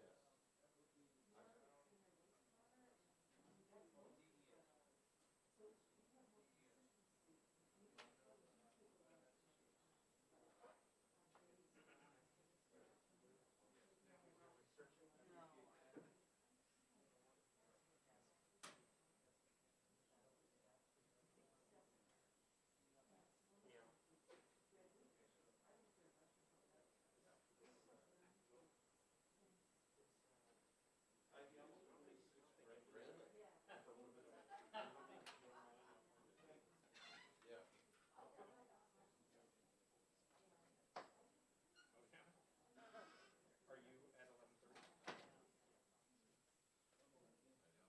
They eat like crazy. Talk about calling the kettle black or something. I don't have one today. I'm just afraid. Maybe I come in maybe rest. I do have one in here though. We'll find out. It's not today.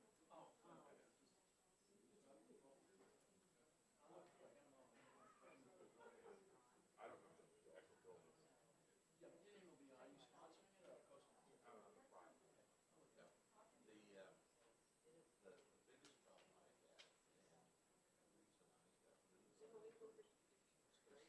because so inside letters.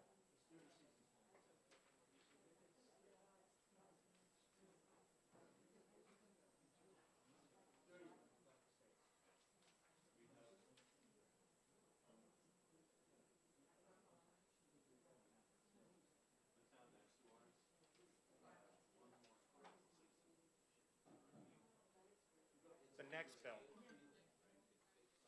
Not my bill.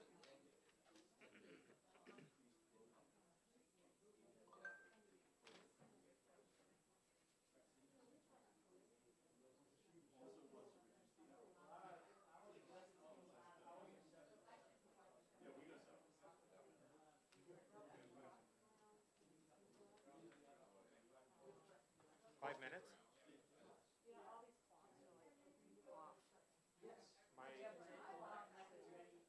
My clock? My watch says a third thing, so. Mine says 11:01. And I have another hearing at 15, so. I'll tell him to check his clock.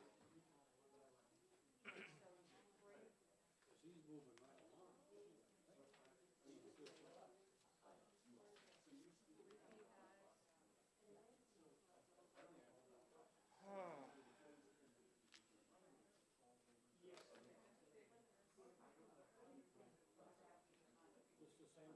No, it's all three separate hands.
Thank you, Mr. Chair and members of the committee. I have another bill in another committee in like 10 minutes, so I'm going to be super quick. The idea of this bill is that that when towns ask for money for roads, they do not they do not ask the people if they also want those roads to be without notice, shut down, or closed for any reason. And I believe that the townspeople, that shutting those roads down for just by the request of some group or a person and not the entire town giving the approval is essentially, and those towns granting that closure is essentially saying we took the money so that you could travel, but then we're going to say, nope, you can't use this now, and you have no say in that. And so what I'm seeking to do is give the townspeople some say and say, give them the opportunity to say, you're not allowed to close down any of the roads or sidewalks for, just because someone asked because they want to stand there or do whatever they want to do. There's places that in town, like parks and stuff like that, which are for that purpose. But the purpose of roads is for traveling, not for shutting them down. And so this proposal would allow the people of the town to vote on which roads they would allow to be closed for, and for how often. How many days per year, or it would give them a lot of control over which roads and for how long the roads are allowed to be shut. And so I'm happy to answer any questions.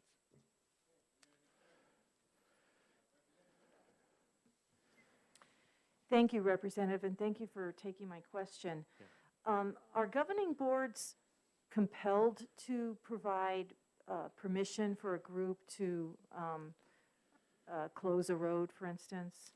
I mean, so what you're saying is that governing boards right now, that decision to close a road or sidewalk is not going to be their decision. It's going to be by vote of the town. So there's a, usually I think it's, these permits are going to be issued by like the town manager, and there's some guidelines for what would be acceptable for approval so that they don't run afoul of like free speech laws and stuff like that. We pick this person can protest or have a block party, but not that person, and so they want to have something neutral so that they can grant those permits or not. And I'm saying that that the town really should be the first person to say, okay, we're going to say, no, our residential street is not the street to be shutting down. And if you want to shut it down, it needs to be on this street, these many days of the year. And then the town can, if they have a request, would be able to grant that that closure. Can I have a follow-up? Thank you, Mr. Chair. So Merrimack, we have this, the big event of the year is the Little League Parade.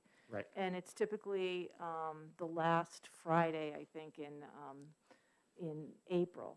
Now, there has been a time when we've had to delay that a week because of weather or something.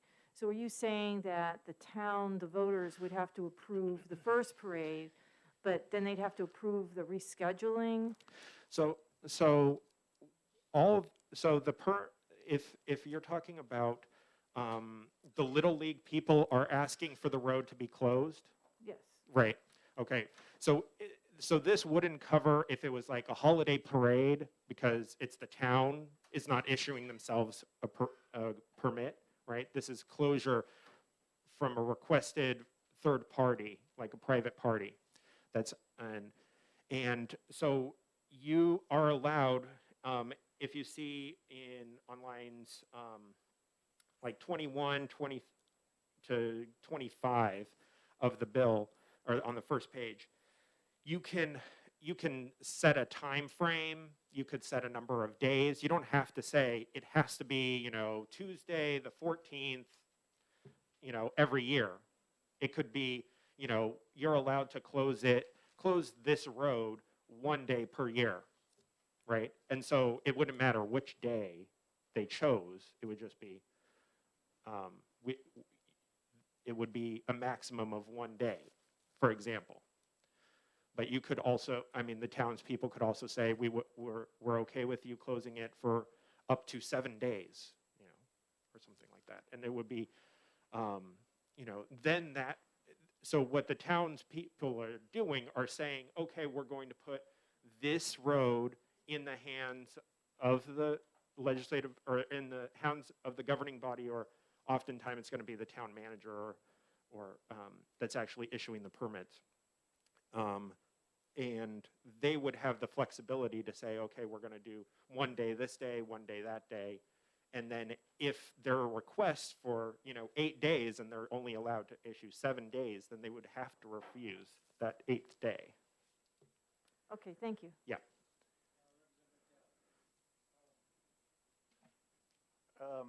Yeah, so I live in a city, and my understanding is that warrant articles are more for municipalities that are organized as towns rather than cities. I mean, I've never voted on a warrant article here as a resident of Concord. I've never even been noticed of one. So my question is, would this apply? Would this apply equally to towns and cities? And if not, how are they supposed to do things differently? Yes, on page or on line 11, it says the selectmen of the town or governing body of the city may grant a license.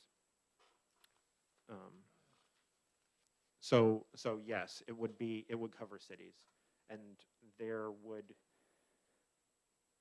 if I'm not as familiar with the method for the people of cities to give permission to their elected officials, since I'm in a town, so I wouldn't. Representative Van.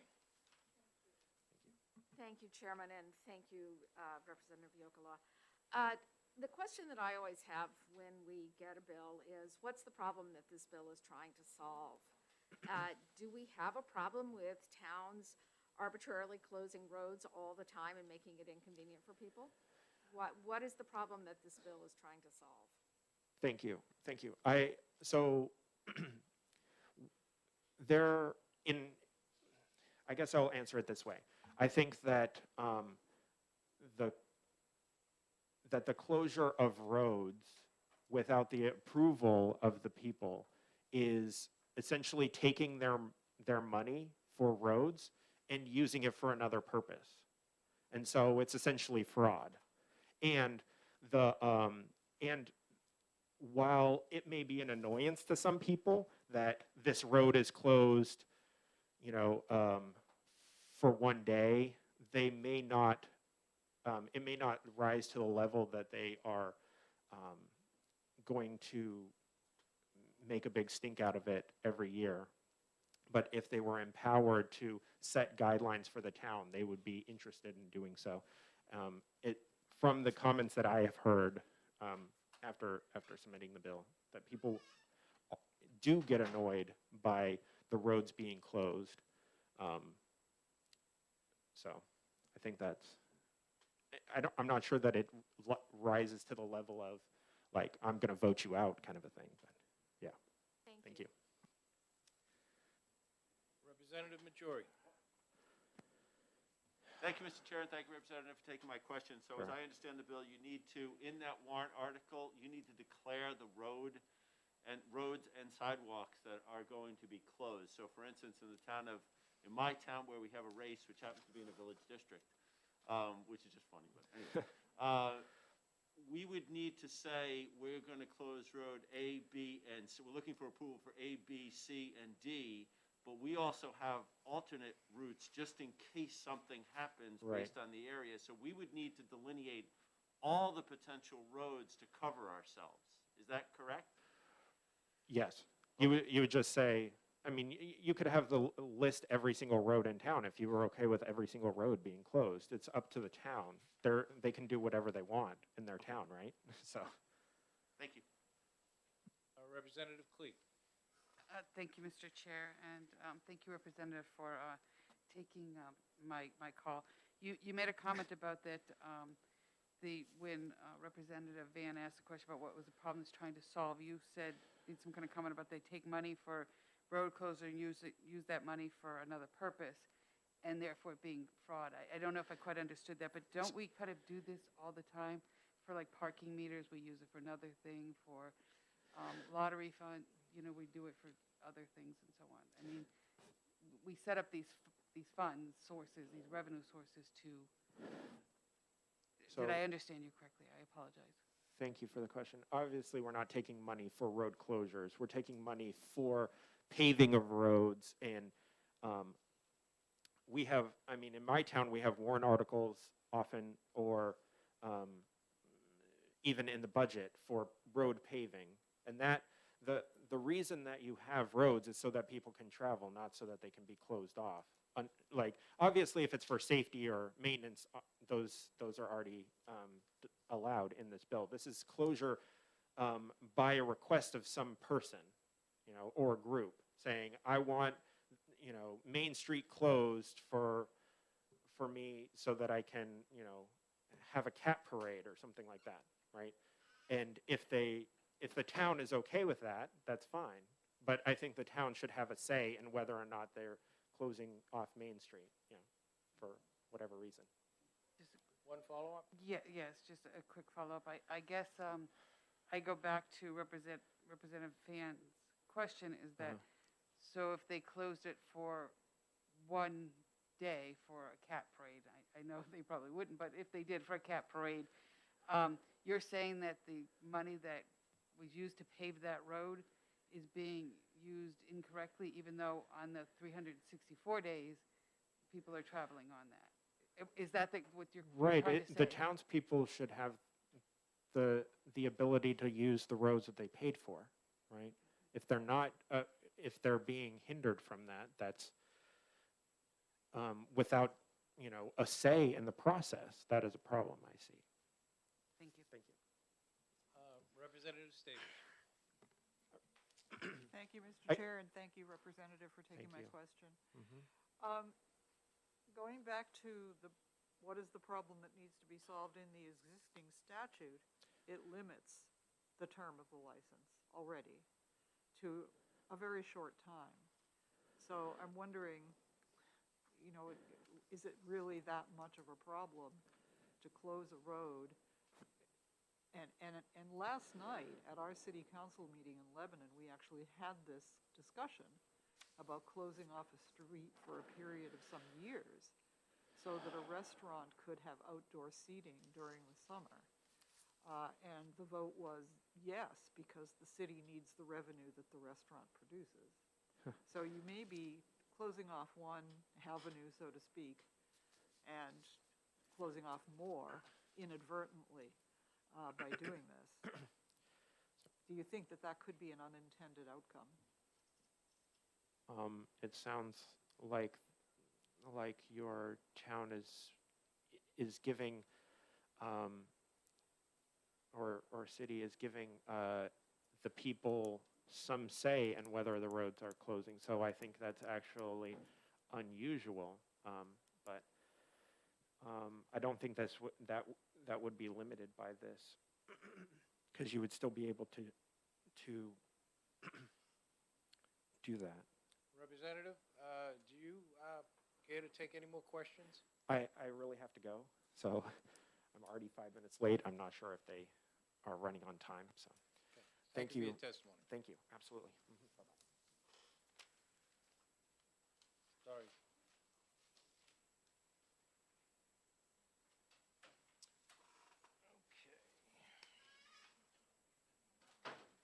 And now I'd like to call Catherine Heck, please, from NHMA.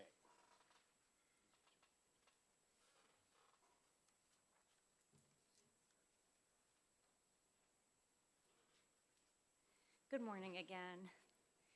My name is Catherine Heck from the New Hampshire Municipal Association, and we are here to oppose this bill. We did have some concerns over the legislative finding as it relates to the budget and fraudulent expenditures of money. Municipal budget law allows the governing body to expend up to the amount in the approved bottom line of the budget. So due to changes in circumstances or conditions and the inexact nature of budgeting, RSA 3210 corrects that by requiring the governing body to do a line item transfer, which is transparent. So if any funds were somehow being diverted, which I'm not really sure based on the testimony, now that we have a clearer intent of the bill, it still would be transparent that some purpose might have changed through the line item transfer requirement that the law provides. Additionally, the local governing body under statute has the ability to determine policy and decisions regarding the local roads. So the requirements of this bill seem to deviate the governing body's authority as a local select board, and they would be then unable to make any decisions about a request until the town meeting, the annual town meeting, and any new requests that came in would have to wait an entire year for the next town meeting.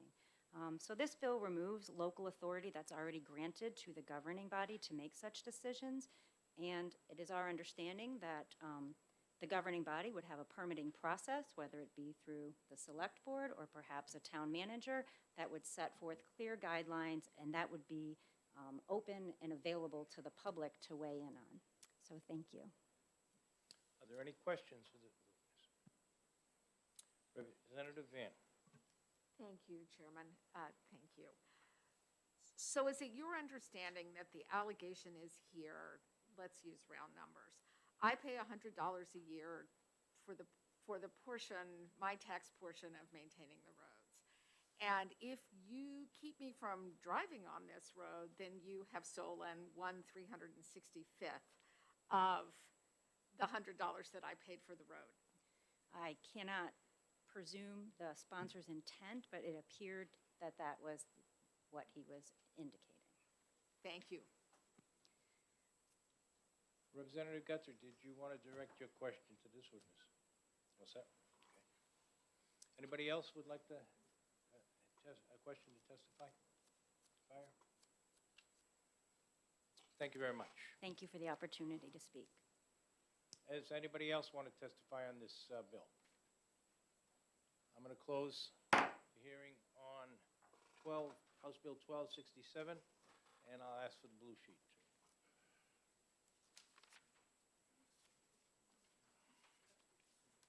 Thank you. Our next bill is going to be 1272, and that one is at 11:30. So if you want to take a little break now, 10 minutes would be good.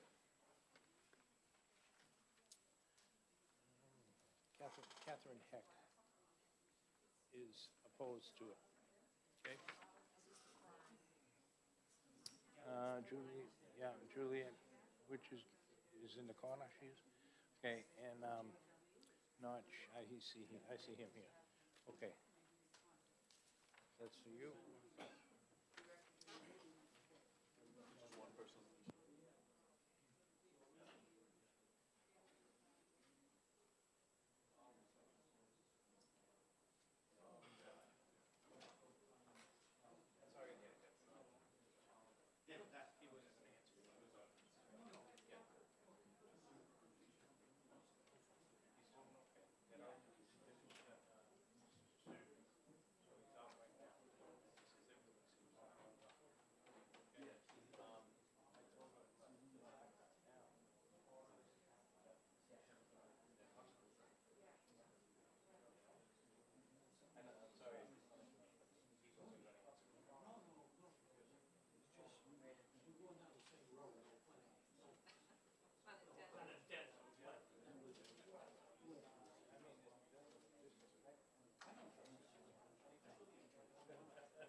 So,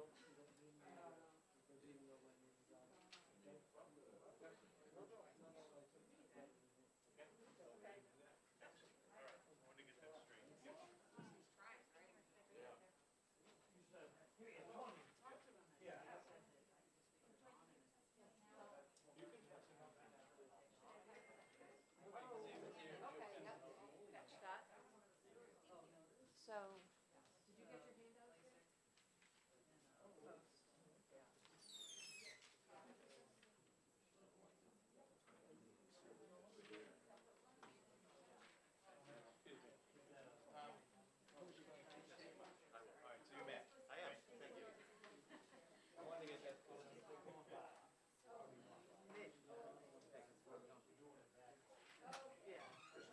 You guys met each other already? We have.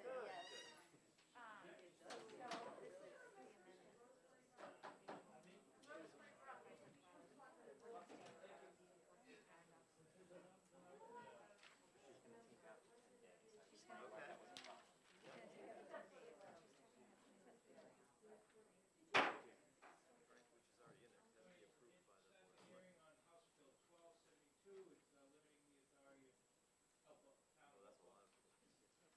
it's limiting the authority of town Representative Harvey Bollier, I'm sorry, I'm pronouncing it wrong, introduce the bill. Thank you very much, Chair and members of the committee. Thank you for hearing my testimony. I'm Representative Harvey Bollier, representing the towns of Tilton and Samberton in Belknap District 4. This bill, House Bill 1272, sorry, it's my first bill, deals with RSA 147:1, which is deals with the health officer authority, specifically the authority to create regulation in town. The issue is that this statute is overly broad, it's vague, and it does not match what is already the existing guidance and principles from the New Hampshire DHHS Health Officer Manual. So I'd just like to, I consider it a housekeeping bill, and we'll just kind of go over it and see if you have any questions. Things to know is this bill and or the amendment that I've presented, I emailed it to all the committee members, and apologize for the late email. You should also have a paper copy.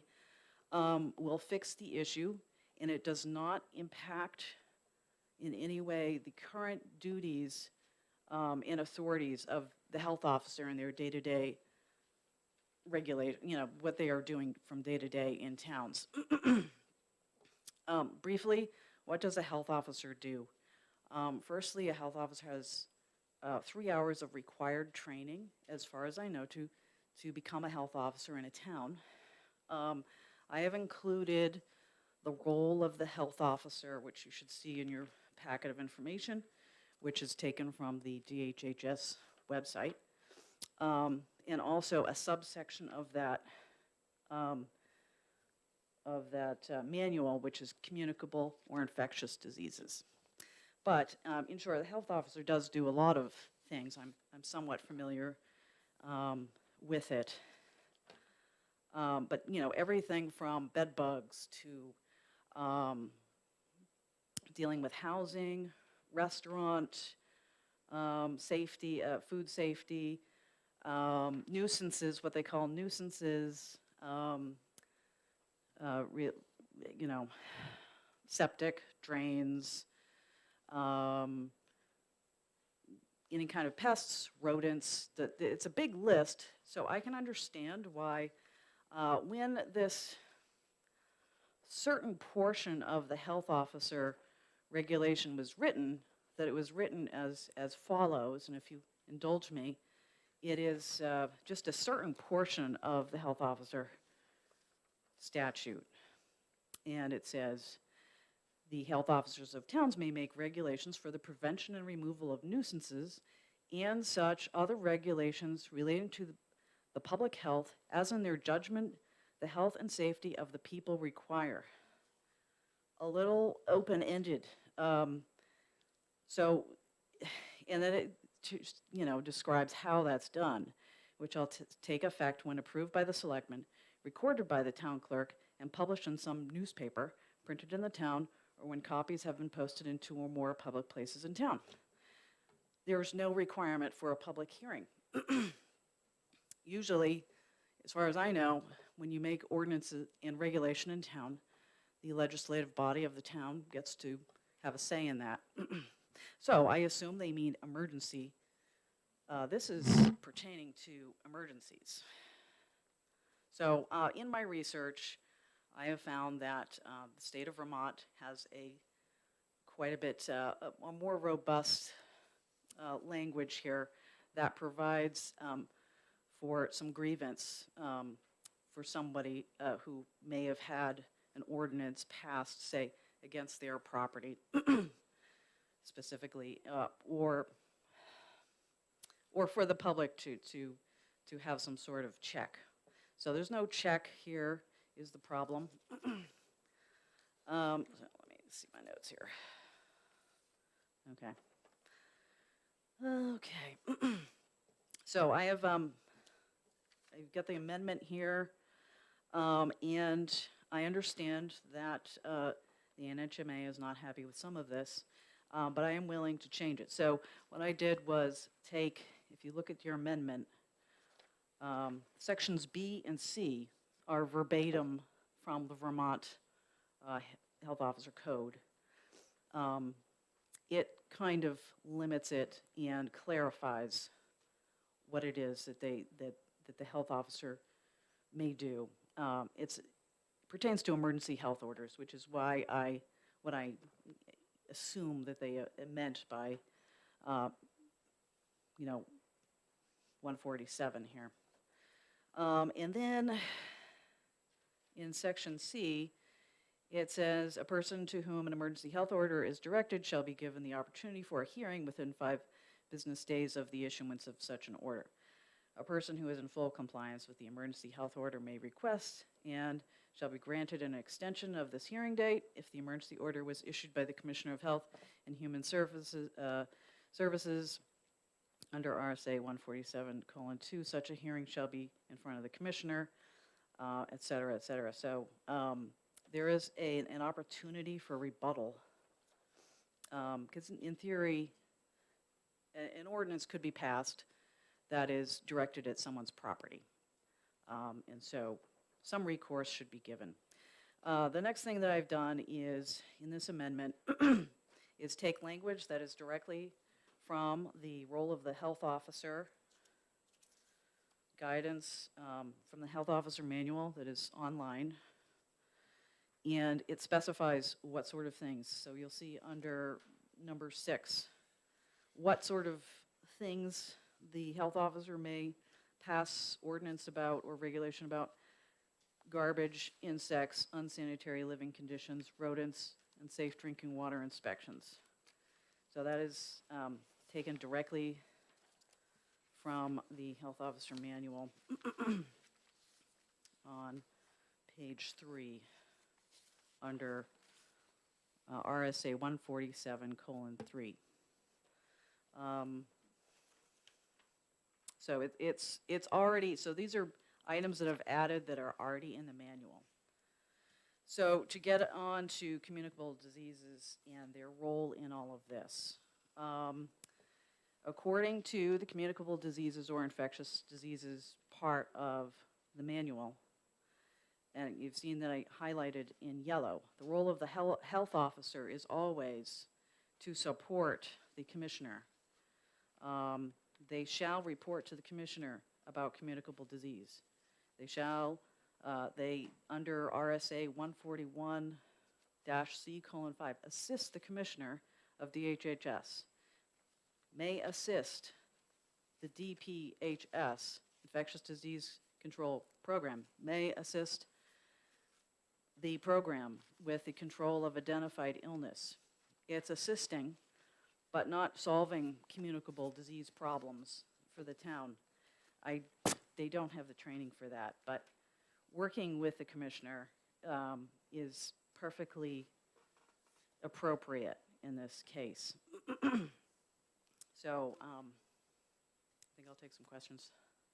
Does anybody have any questions for Representative? Representative Stavis? Thank you, Mr. Chair, and thank you, Representative, for taking my question. Can you define for me, please, what repugnant to the New Hampshire Constitution means? Oh, thank Who you. defines repugnant? Thank you, Representative Stavis, for pointing that out to me. I'm a bit nervous. It's my first bill. This, Representative Stavis is referring to the section starting at number 9 of the amendment. Provided, however, that no bylaw or ordinance made by a local health officer shall be repugnant to the Constitution or laws of the state. Representative, why I put that in there is because it's already in our sister ordinance to this one for cities and for cities. So you'll see later when I visit you again that when we deal with the same ordinance, same statute, I'm sorry, for cities, that clause is in there verbatim. So I'm trying to keep it consistent, and that is why I put that in there. But I am happy to take it out if it makes no sense to people. But as I was speaking with others, I am open to amending this. And I don't know if I stated, but I put in here, starting at number 11, such bylaws and ordinances shall take effect and be enforced from the time adopted for not longer than 10 days without the sanction or confirmation of any other authority. So, and then I go and talk about clear and present danger, which is a legal term, but apparently that doesn't, NHMA will point out that that applies to First Amendment rights. I am happy to take those two things out, the 10 days and the clear and present danger, because what I did was define more carefully and narrowly at the top under line 6 what it is exactly a health officer should be making ordinance about. It's limited to those such things, garbage, insects, etc., which is taken right from their manual as far as what they do. And then if things need to be added later, then that they can be. But like I said, I will take that out if the committee finds it just onerous. Okay, are there any other questions? Representative Van? Thank you, Chairman, and thank you, Representative. I'm looking at this list of things that health officers of towns may make emergency regulations for, and I notice a conspicuous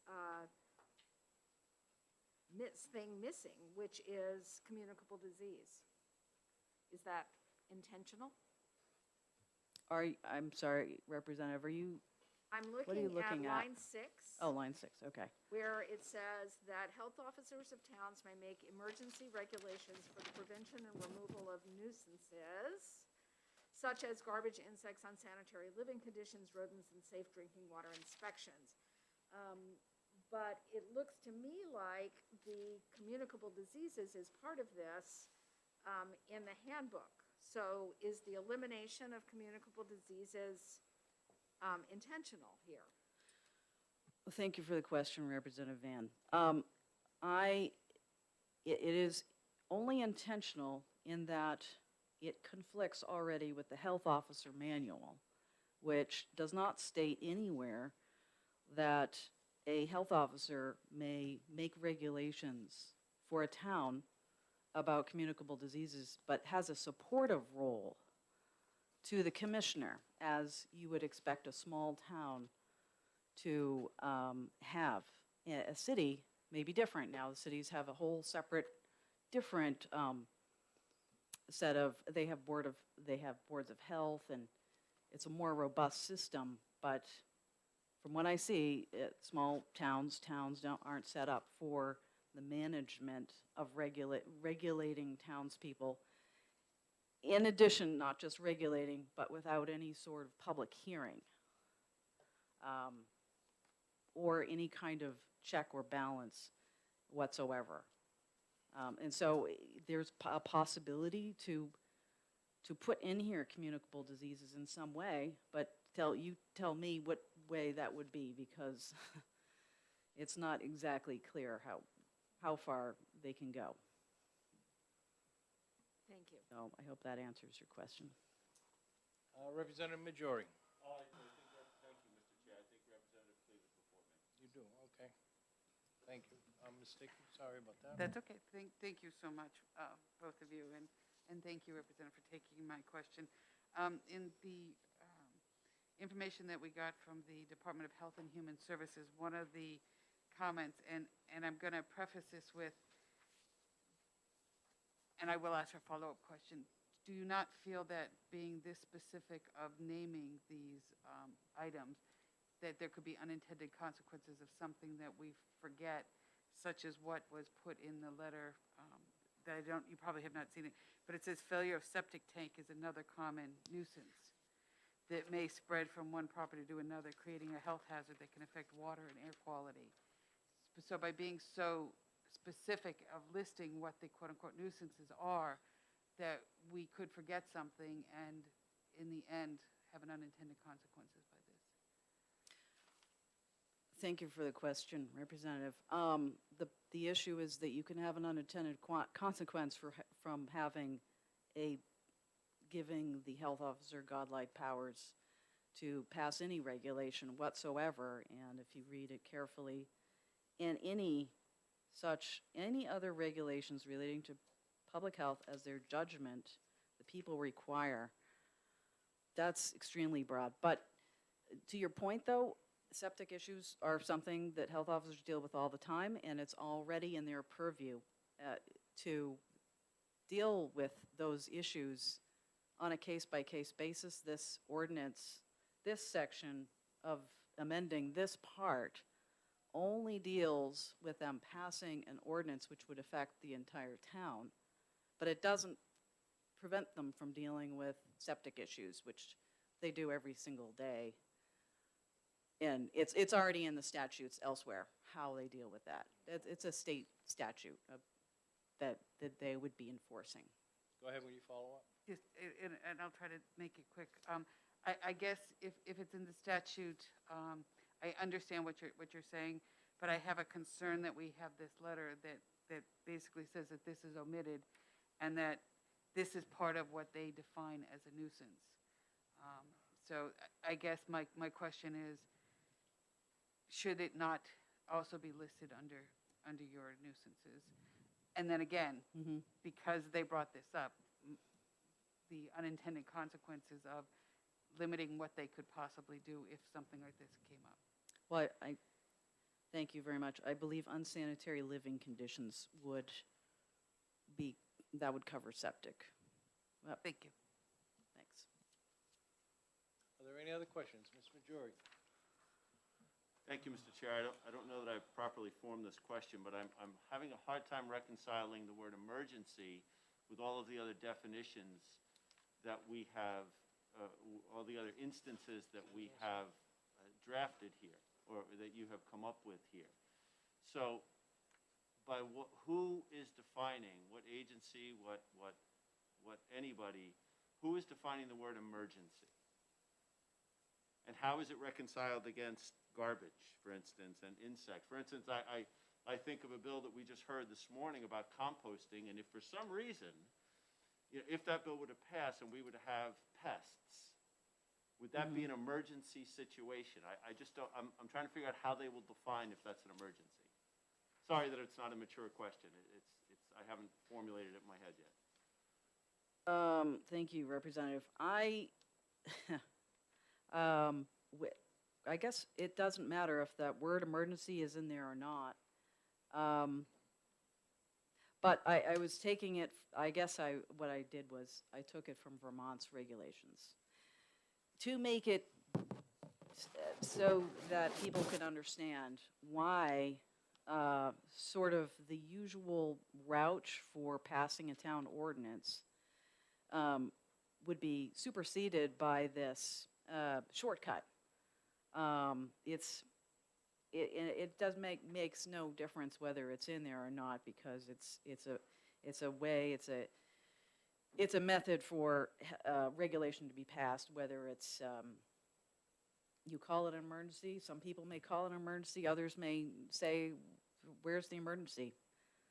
So if that is what's hanging us up, is the word emergency not being defined, I would happily take it out. Thank you. Representative Lascelles.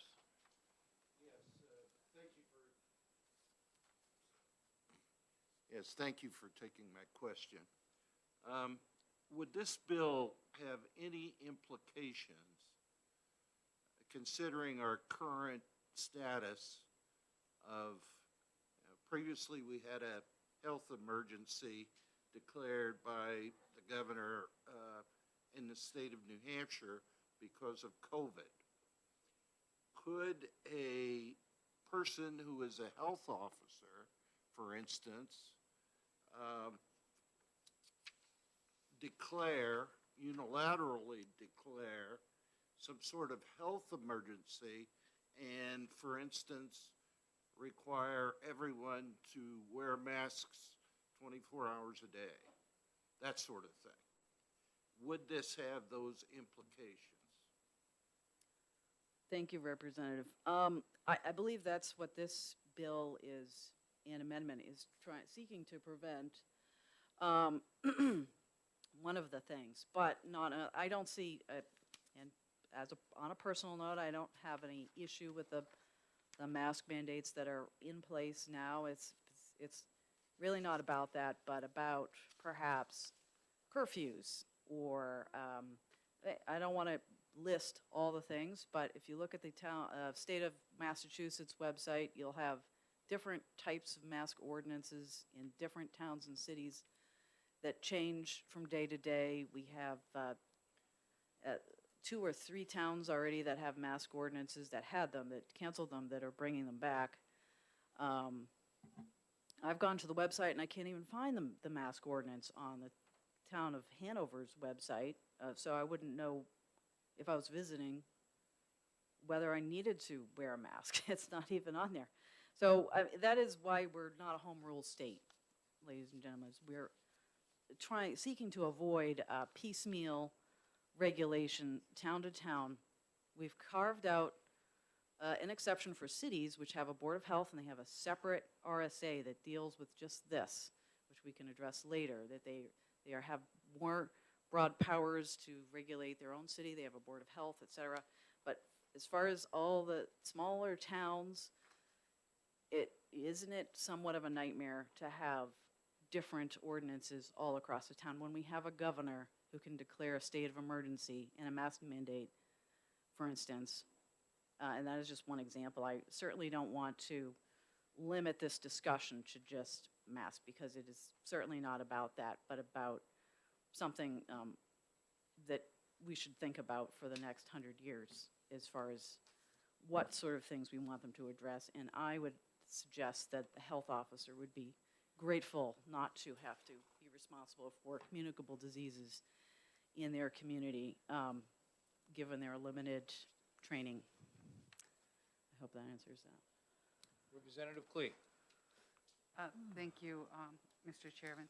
And you said something that kind of piqued me when you said we have a governor that would make these decisions, et cetera. Perhaps I'm wrong, but I live in the city of Nashville, and we do have a mask mandate. And if I'm not mistaken, the governor kind of turned it over to the municipalities to determine what was best for their, would this not kind of take that away? You would be putting it, are you directing it to be put on the shoulder of the governor to have to decide what is best for the entire state, when he very clearly made a comment, what's good for the north is not necessarily good for the south or the east and the west? He would have to make a decision for the entire, or she would have to make a decision for the entire state. Wouldn't that kind of put a little bit more burden when he knows or she knows, in fact, that each area is very different? Thank you for the question, Representative. And that's exactly right. I believe the governor pointed to this ordinance. Was he passing the buck? I don't know, but that is perfectly fine if we had boards of health in each town.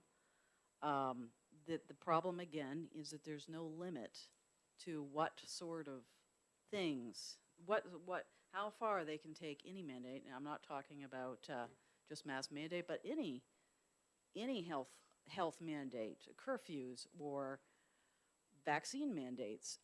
Where's the limit here in this language to what they can do? It's so open-ended. It's in their judgment. It's a person with 3 hours of training that's a lay person, and they work with the Board of Selectmen to come up with an ordinance. None of them have any medical training. So why wouldn't you allow the people living in the town at least a public hearing?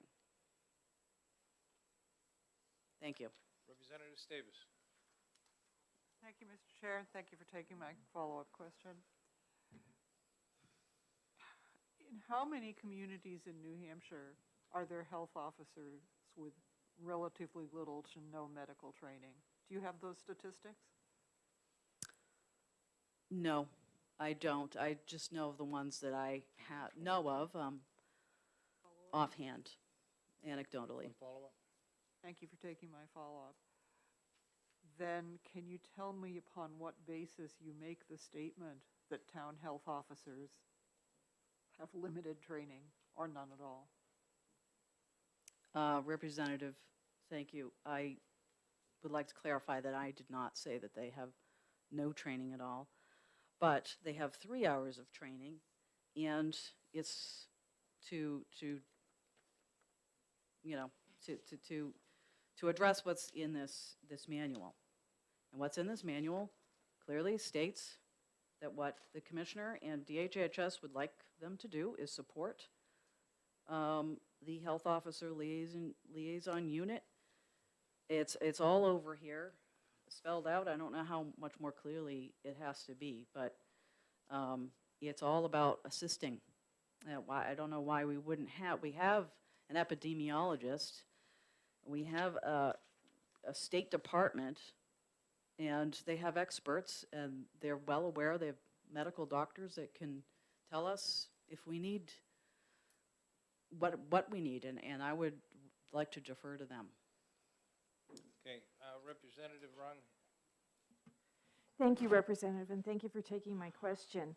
In addition to some of the concerns raised by my colleagues regarding the application of or the definition of repugnant or emergency, I also have a question about on line 9.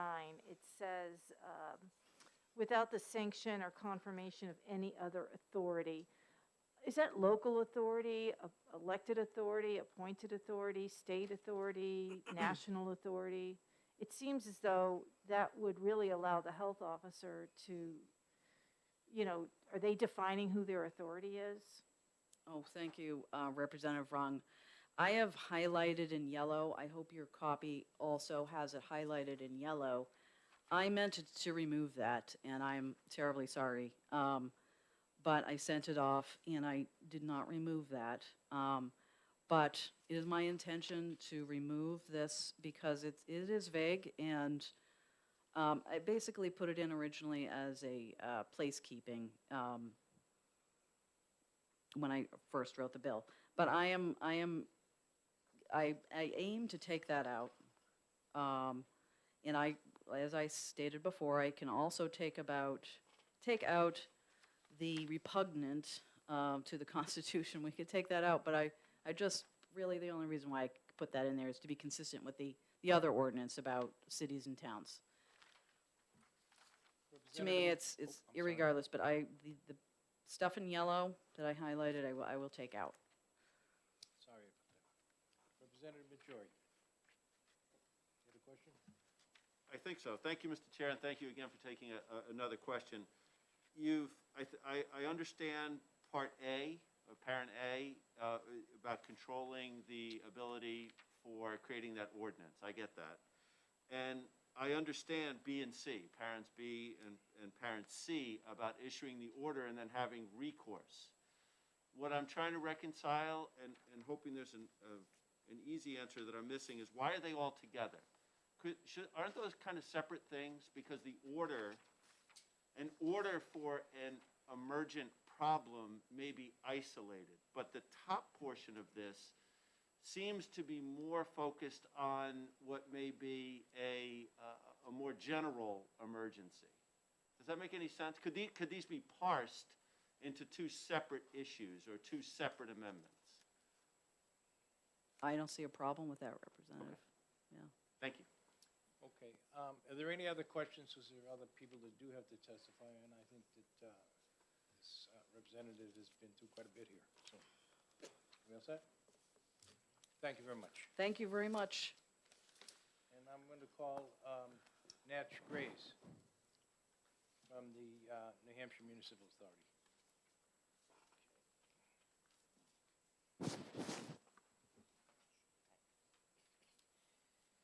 Thank you, Mr. Chair. Nate Graves from the New Hampshire Municipal Association.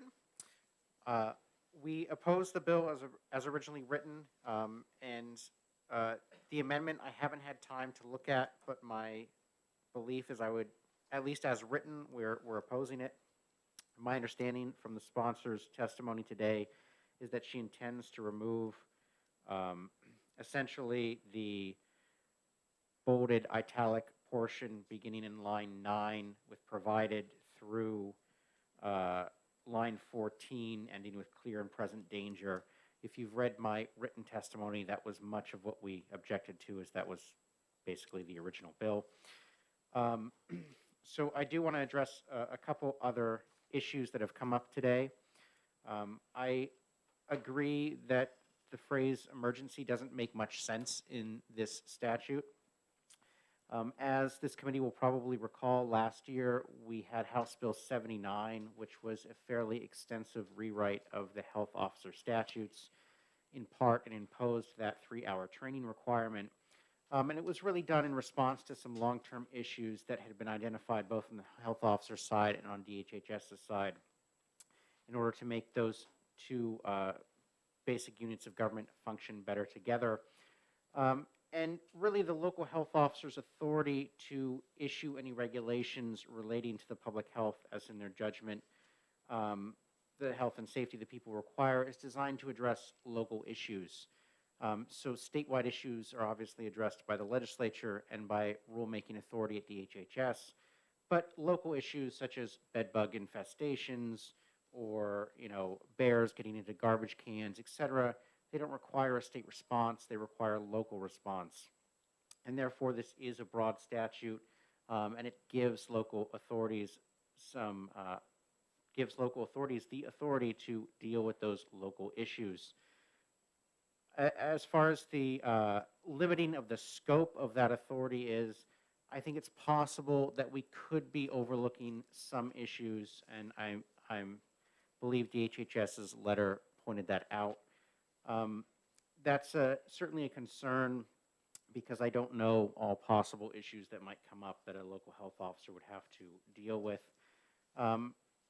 Realistically, it's going to be whatever comes up in their community, because more often than not, how they receive information is someone in their community has a problem, whether that's rats coming from their neighbor's house, or whether that's they went to a hotel and their bed bugs, or whatever the case may be. The septic system's overflowing, and they report that to a town official. The town official contacts the local health officer, and in many cases, the health officer, especially if it's a full-time position, they have degrees in public health. So they're very well credentialed individuals serving as public health officers in many municipalities. I've talked to a number of them over the past couple of days, and that's what they've studied. Many of them have advanced degrees in that. And really, the purpose of that 3-hour training from last year's HB 79 was in order to provide a best practices type of information to health officers because they might have that public health training if they're at a larger municipality, or if they're a smaller municipality, like a municipality of 2,000 people, you know, they're not going to have a full-time health officer. They probably don't have to deal with a lot of those issues very frequently. It's probably going to be a select board member or someone else who's already serving, often a long-term serving member of the municipal government, who has to do this on a case-by-case basis. So, you know, they'll receive a report that, you know, somebody's a hoarder or something like that, and the health officer's called in to help deal with that, help navigate them through the mental health service process, and to deal with kind of the aftermath of what happens there. And so while those individuals may not have advanced degrees, they're going to be looking at these common everyday things which are covered in the health officer's guide. And that's really the purpose of that guidebook, in order to help them with those common issues.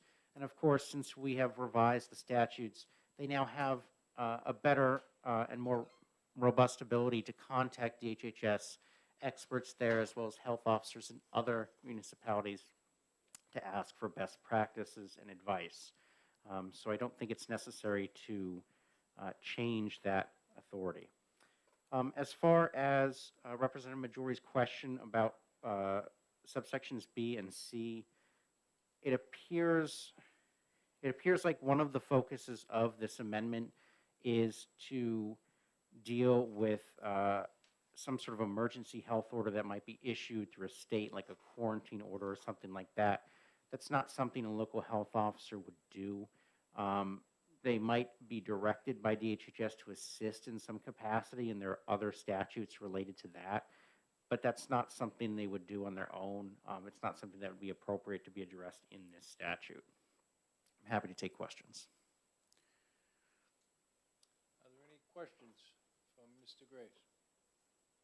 I see none. Thank you very much for your testimony. Thank you. I'd like to call Matt Cahalane. Very good. Thank you very much. Thank you.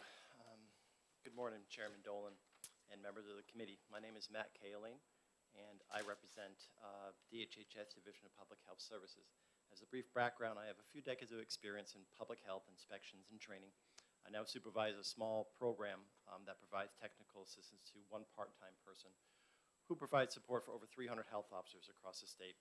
The program responds to hundreds of inquiries a year to assess and solve local health problems with the help of the local health officer. In short, we work to ensure that health officers are ready to address sanitary conditions in homes, schools, daycare facilities, and other locations. The committee members have a copy of the testimony, and I'll just try to summarize some brief points from that now. There is a new amendment on the table. I've just started to kind of review that and better understand it. It needs some further review. We came here to provide information, DHHS, yet need to oppose it based on this amendment that's been presented. We're concerned about a couple aspects of the bill, and let me copy those now. In regards to health nuisances, currently local health officers are provided authority under RSA 147, and it's broad authority, where they may make regulations. So what is a public health nuisance? Often it's a waste product, it's a pest, it's a noxious agent that can move from one property to another. That's what makes it a public health problem. If within your home, that's more of a private issue, a private health issue. Common examples that people have mentioned include rubbish and biological waste from people and animals, septic failures, pest and bed bug infestations. The role of the health officer is important to DHHS. They're part of the local community. They know their neighbors, and they can make informed decisions about when and how to respond to health hazards that are out there. I think the existing law works very well, even as being as broad as it is. It provides a lot of flexibility to health officers, and the department receives very few complaints about local health officers or the codes that are there. Under this law, there's an existing process to ensure the codes are appropriate and address local concerns. The law states that all local codes must be approved by the selectmen, and they're recorded and announced via public notices. We do need to avoid confusion. The department believes that local ordinances are already reviewed by municipal attorneys and have the best qualifications. And I realize now that the representative mentioned she was planning to remove the issues around constitutionality and also remove the runs about limiting 10 days unless there's confirmation by another authority. So that may have been resolved. But the proposed language does not provide a clear understanding of dangerous situation versus an injurious situation, which is currently included in RSA 147:3 relative to inspections and complaints. The burden on DHHS, in order to implement the bill, the department would need to collaborate with many partners and the Health Officers Association and the Municipal Association to determine how the changes may limit the current authority. The department would also need to change our training curriculum to interpret how these changes might affect implementation of RSA 147. As you know, the committee passed HB 79 last year. This committee didn't pass it, but passed it out of committee and was signed into law. And the law improved training and support for health officers. So we feel like day by day, year by year, we're trying to improve how they can do their job. The issue was brought up around they don't have medical training. They don't need medical training. It's wonderful if we have a doctor or a nurse, because usually they're highly competent. But really, we want them to have training in sanitation and environmental health, right? How things move between properties, how people deal with them at a population level. That's something that comes up in medical training for doctors and nurses. So we feel like we're heading in the right track to get that done. In closing, I want to thank you for the opportunity to provide testimony today, and I'm available to address any questions that you might have for the department on this issue. Does anybody have any questions for this, Mr. Colleen? I see none. Thank you very much. Is there anybody else who would like to testify on this bill? Okay, I see none. Can I have the blue sheets? And I do have electronic testimony of 1270, House Bill 1272, support 176, opposed 42. And that, I'm sorry, Mr. Chair, one more time on that one. 176 in support and opposed 42. Thank you. On the blue sheet, we have 1, 2, 3, 4, 5, 6. We have 6 in favor and 1 against. It's 1272, the one we were on. I do have, before I close this out, I'm going to let you know that I have some more information on the other bills. But as of right now, I'm going to close the hearing on House Bill 1272. Okay, thank you very much for attending today. I appreciate you coming, okay? I have remote testimony on House Bill 1406. We have 35 in support of that and 0 opposed. Which one was that, Mr. That was House Bill 1406. 1406. I think there was, and the next one I have testimony, electronic testimony on is House Bill 1055. I have 4 in support, 4 opposed. Everybody get that? And the last one, House Bill 1081. We have 3 in support and 18 opposed. And one more, sorry. And this will be House Bill 1267. We have 0 in support and 17 opposed. Yes. Mr. Chair, could you please repeat the counts for House Bill 1406 as well as 127? 1272. Thank you. 1406 is 35 in support and 0 opposed. And what did you say, 1272? 76? Where are you at? You sure it wasn't 127? You wanted 1272? Okay, that was support 176 to opposed 42. Anybody want to look at them? They're right here. Okay, next Monday we have, what is it, an executive committee, I believe. We're going to hear House Bill 1655, I think, initially at 10 o'clock. 9 o'clock, I'm sorry.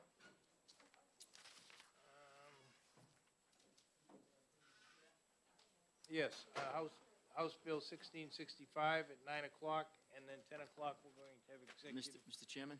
session, and we're going to hear all the bills that we had on the 13th.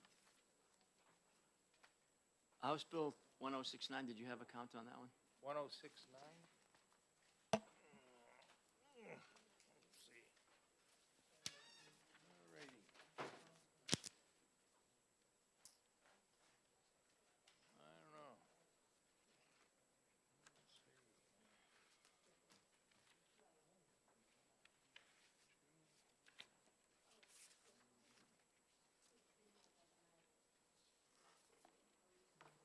I think the pages got stuck together, so let's see what we got.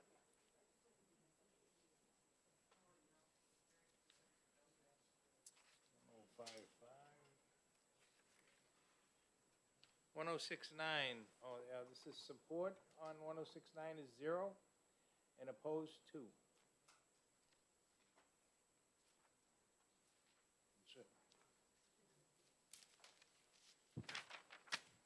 Thank you all for coming in today, appreciate it. I will make an announcement for Tom. He had surgery today, and he is out and doing fine. So, that's how I got stuck in this chair.